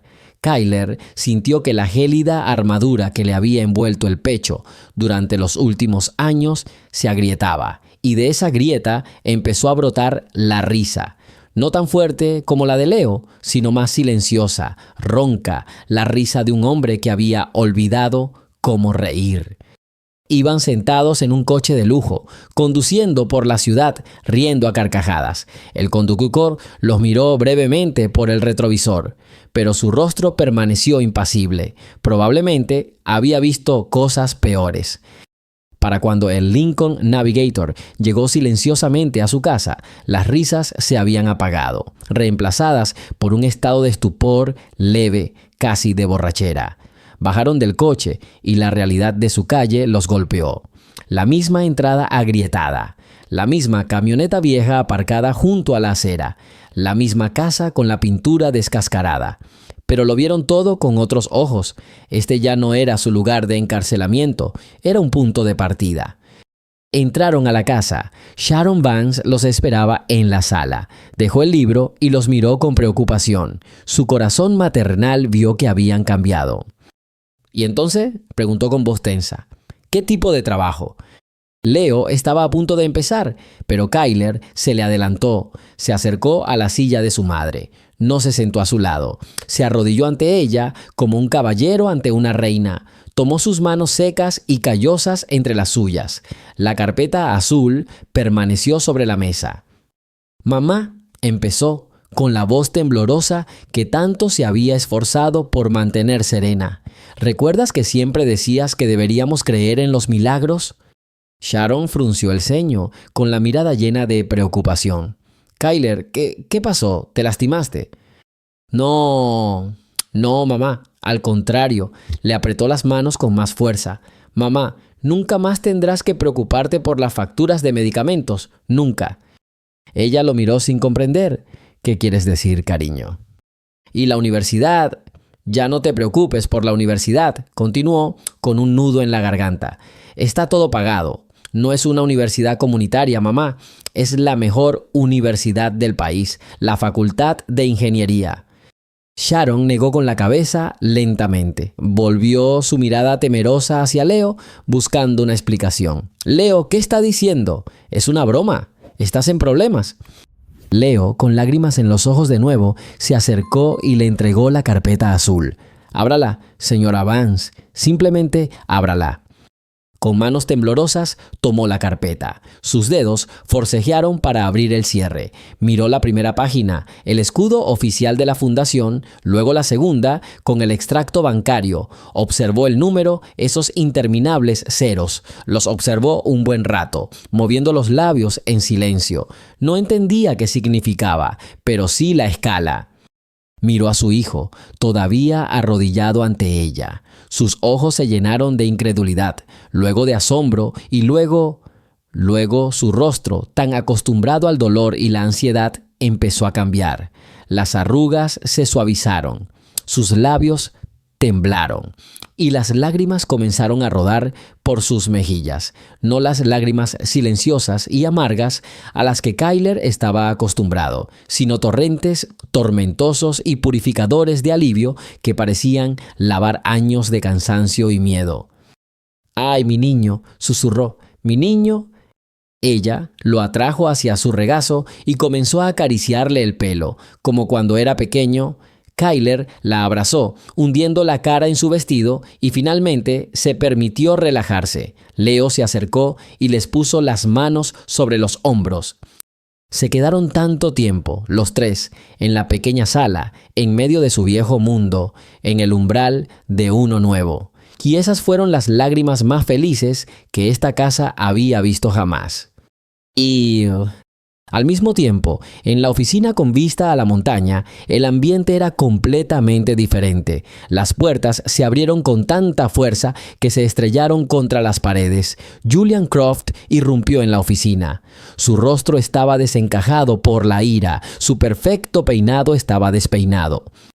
«¿Estás loco?», gritó volando hacia el escritorio de Silas. Silas Blackwood ni siquiera se dio la vuelta. Siguió mirando por la ventana el atardecer. «Cierra la puerta, Julian. No me interesa tu histeria». «No cerraré la puerta. Quiero que todos oigan. Le diste $5 millones a unos canallas de la calle. Unos negros». Escupió la última palabra como si fuera veneno. Ahora Silas se giró lentamente. Su rostro estaba frío y duro como el granito. «Jamás», dijo en voz baja, pero con una furia tan gélida que Julian retrocedió involuntariamente. «No vuelvas a pronunciar esa palabra en mi casa». «Me da igual», gritó Julian, con la rabia en conflicto con el miedo. «Es nuestro dinero, dinero familiar. No tenías derecho a malgastarlo por tu propio capricho». «¿Tu dinero?», rió Silas. «Nunca has ganado un centavo en tu vida. Solo lo has gastado. Eres un lastre, un agujero negro que solo absorbe recursos. Y yo, Julián, soy un inversor e invierto en activos». «¿Activos? ¿Estos dos?».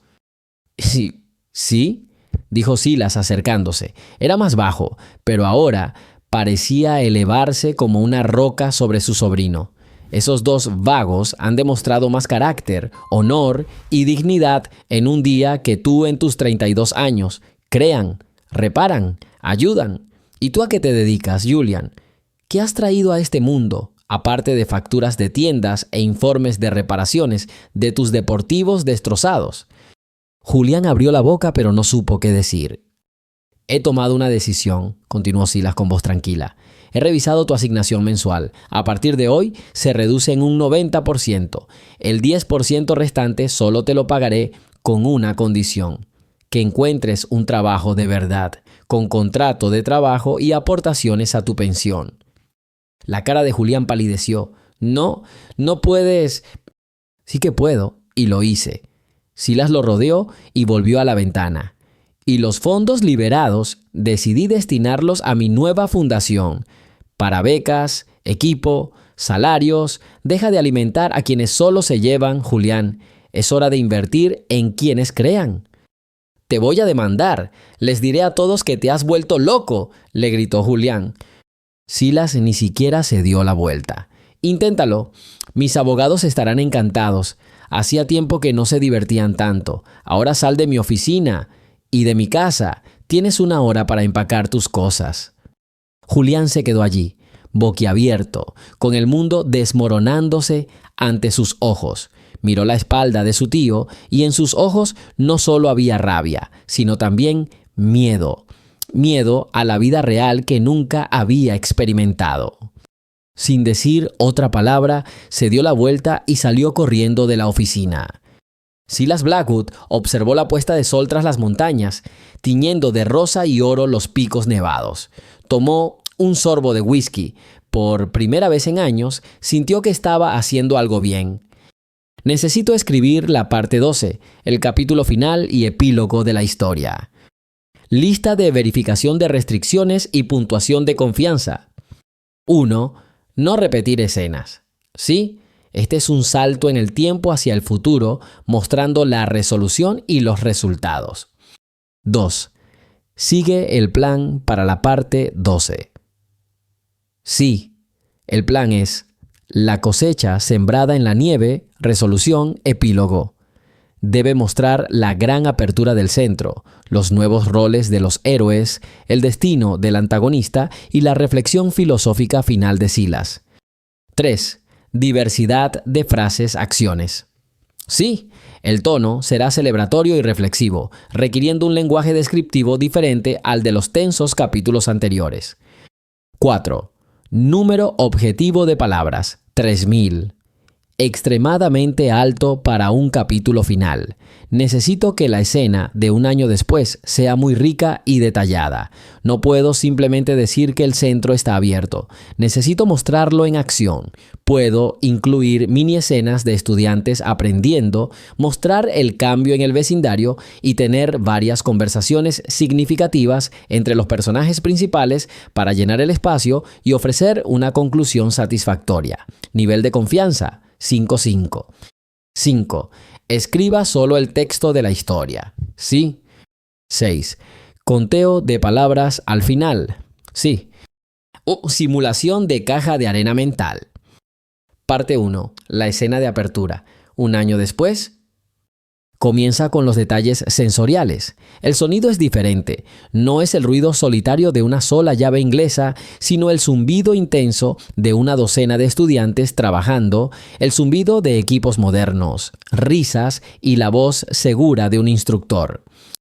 Describe el edificio. Se encuentra donde solían estar su antigua casa y garaje, y quizás algunos terrenos vecinos que Silas compró. No es un edificio corporativo frío. La arquitectura debe ser moderna, limpia y acogedora, mucho vidrio, madera natural y luz. En la fachada, un letrero sencillo y elegante, Centro Comunitario Vance & Jones, con el apoyo de la Fundación Blackwood en letras más pequeñas debajo. Este es el día de la ceremonia oficial de inauguración. Hay una pequeña multitud, familias locales, el alcalde y reporteros del periódico local. Parte 2. Los héroes en sus nuevos roles. Muestra, no solo cuentes, su transformación. Leo. Está en el corazón del taller. No lleva su vieja ropa de trabajo, sino un polo limpio con el logo del centro.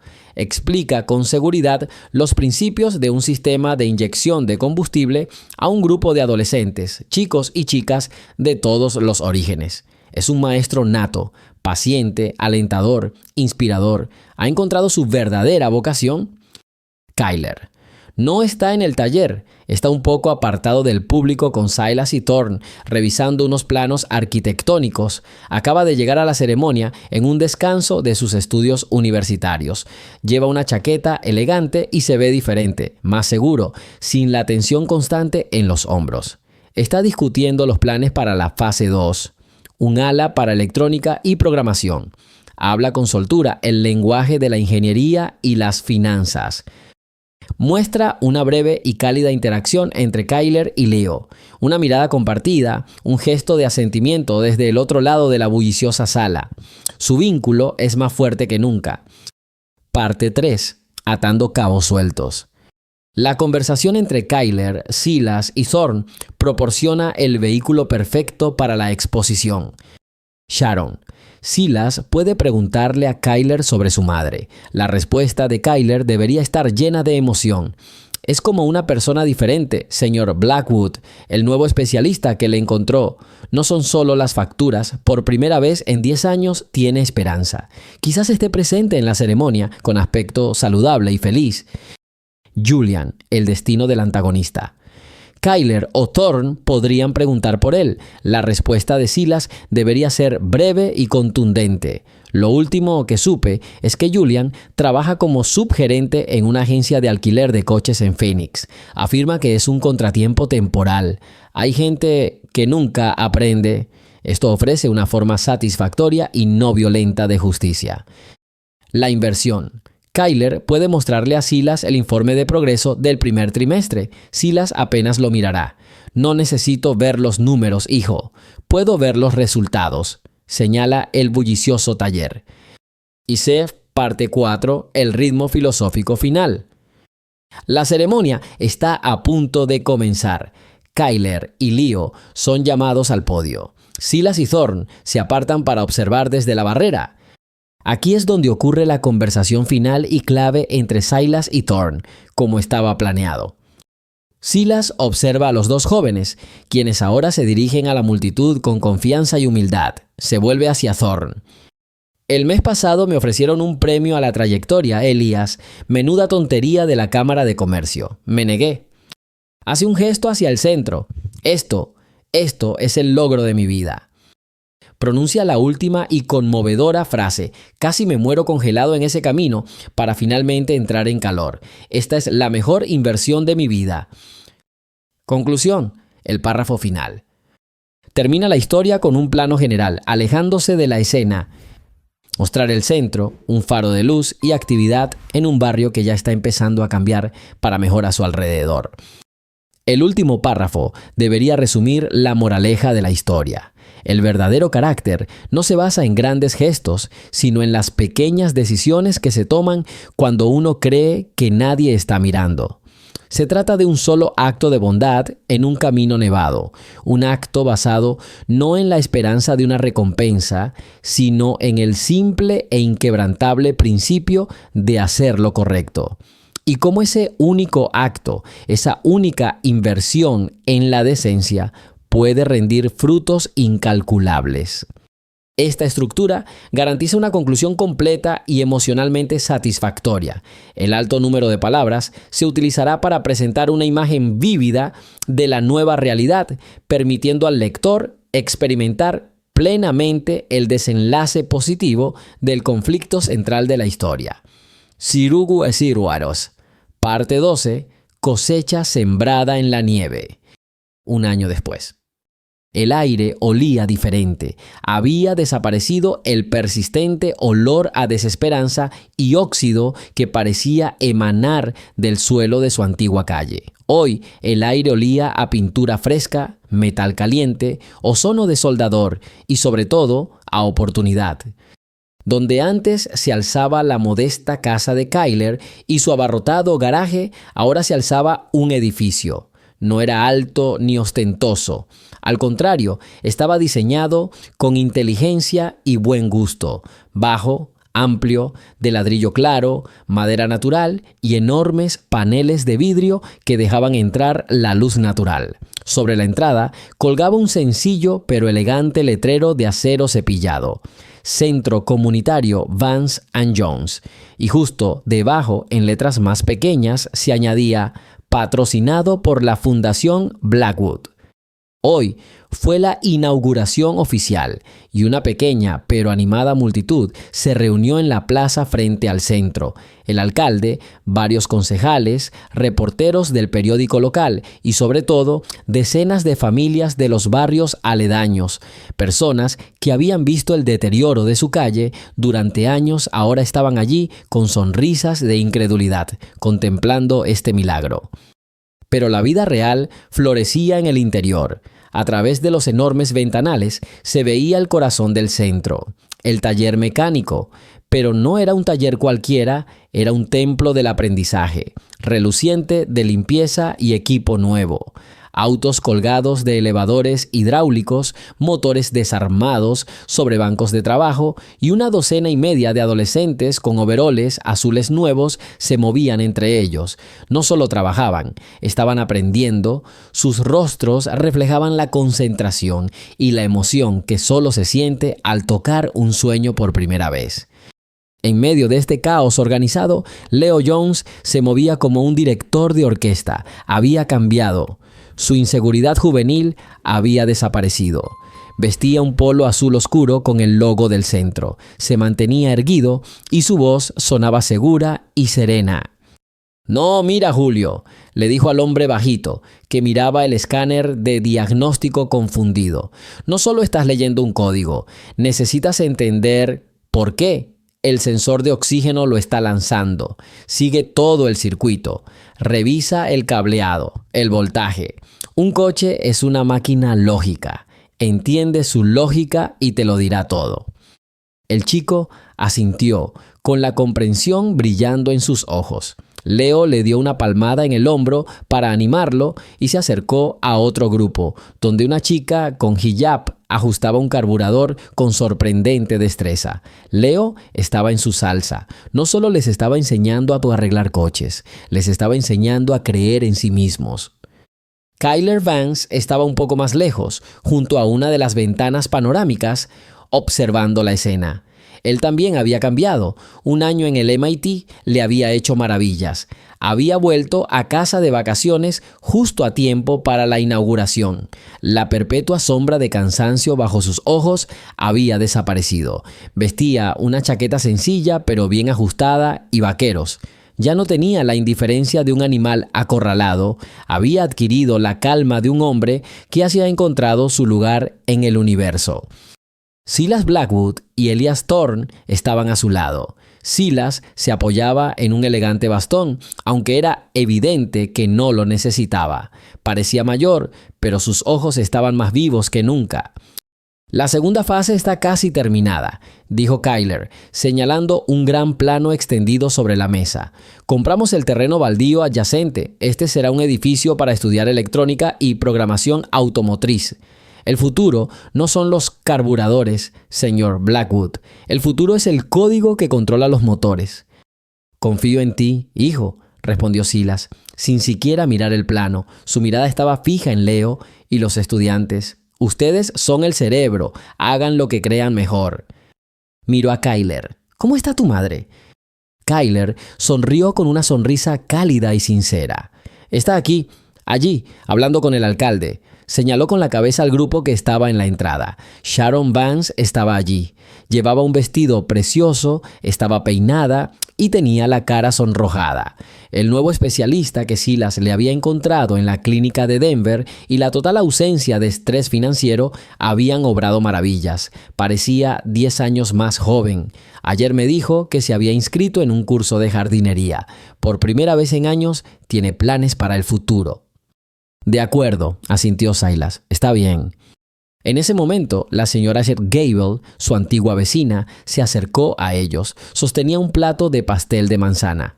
Leo dijo que estaba aquí, señor Blackwood, dijo, mirando al multimillonario con admiración. Esto es para usted, para darle las gracias por todo. Silas miró el plato, luego el rostro arrugado de la mujer y se le llenaron los ojos de lágrimas. Aceptó el pastel con dignidad. Gracias, señora. Esta es la mejor recompensa que he recibido. Mientras la mujer se alejaba, Thorne comentó en voz baja. Hablando de premios, me han informado de que Julian Croft ha sido ascendido. Ahora es gerente senior en su empresa de alquiler de coches en Phoenix. Dicen que incluso Boston ha empezado a ahorrar dinero. Silas rió entre dientes. Los milagros ocurren. Quizás él también salga bien, algún día. El alcalde se acercó al podio temporal y carraspeó ante el micrófono. La ceremonia estaba a punto de comenzar y ahora quiero invitar a 2 personas cuya visión y corazón hicieron todo esto posible. Den la bienvenida a Kyler Vance y Leo Jones. Entre aplausos de amigos y vecinos, Kyler y Leo subieron al podio. Intercambiaron miradas y esa mirada lo contenía todo. El recuerdo del camino nevado, la discusión en la camioneta, el miedo en el garaje y la conmoción en la oficina del multimillonario. Toda una vida vivida en un año. Silas y Thorne se apartaron, observando desde la multitud. Leo habló primero, con sencillez y sentimiento, sobre la esperanza y las segundas oportunidades. Luego, Kyler tomó el micrófono. Habló de la tecnología, el futuro, la importancia del conocimiento. Eran tan diferentes como el fuego y el hielo, pero juntos formaban un todo perfecto. Silas los miró, el reluciente edificio del centro, los rostros felices de la gente. Recordó la llamada de la Cámara de Comercio la semana pasada. Querían otorgarle el premio Contribución a la Economía del Estado durante toda su vida. Lo rechazó. Se inclinó hacia Thorne, que estaba cerca, imperturbable como siempre. Me ofrecieron una estatua dorada, Elías, por construir fábricas y crear empleos, señaló a su alrededor. El bullicioso taller, los estudiantes, la sonriente Sharon Vance, los 2 jóvenes en el podio que se habían vuelto más cercanos a él que su propia familia. Pero aquí está la contribución de mi vida. Thorne asintió en silencio. Sus ojos también miraban al escenario. Silas Blackwood se apoyó en su bastón y miró hacia el cielo, como si pudiera volver a ver esa tormenta de nieve. ¿Sabes, Elías?, dijo en voz baja, para que solo su fiel asistente pudiera oírlo. Casi me muero congelado en ese camino solo para conseguir un poco de calor de verdad. Es la mejor inversión que he hecho. Guardó silencio, contemplando su obra. Un legado construido no sobre acciones y bonos, sino sobre una simple decisión. El verdadero carácter no es algo que se hace en público, entre aplausos y flashes de cámaras. Es lo que haces en una tormenta de nieve, en una carretera desierta, cuando crees que nadie te ve. Es una decisión que tomas cuando los $500 que resuelven tus problemas penden de un lado de la balanza y tu autoestima del otro. Un solo acto, basado en principios más que en el lucro, puede parecer insignificante, pero es precisamente un acto así, como una semilla sembrada en tierra helada, el que puede producir la cosecha más rica e inesperada.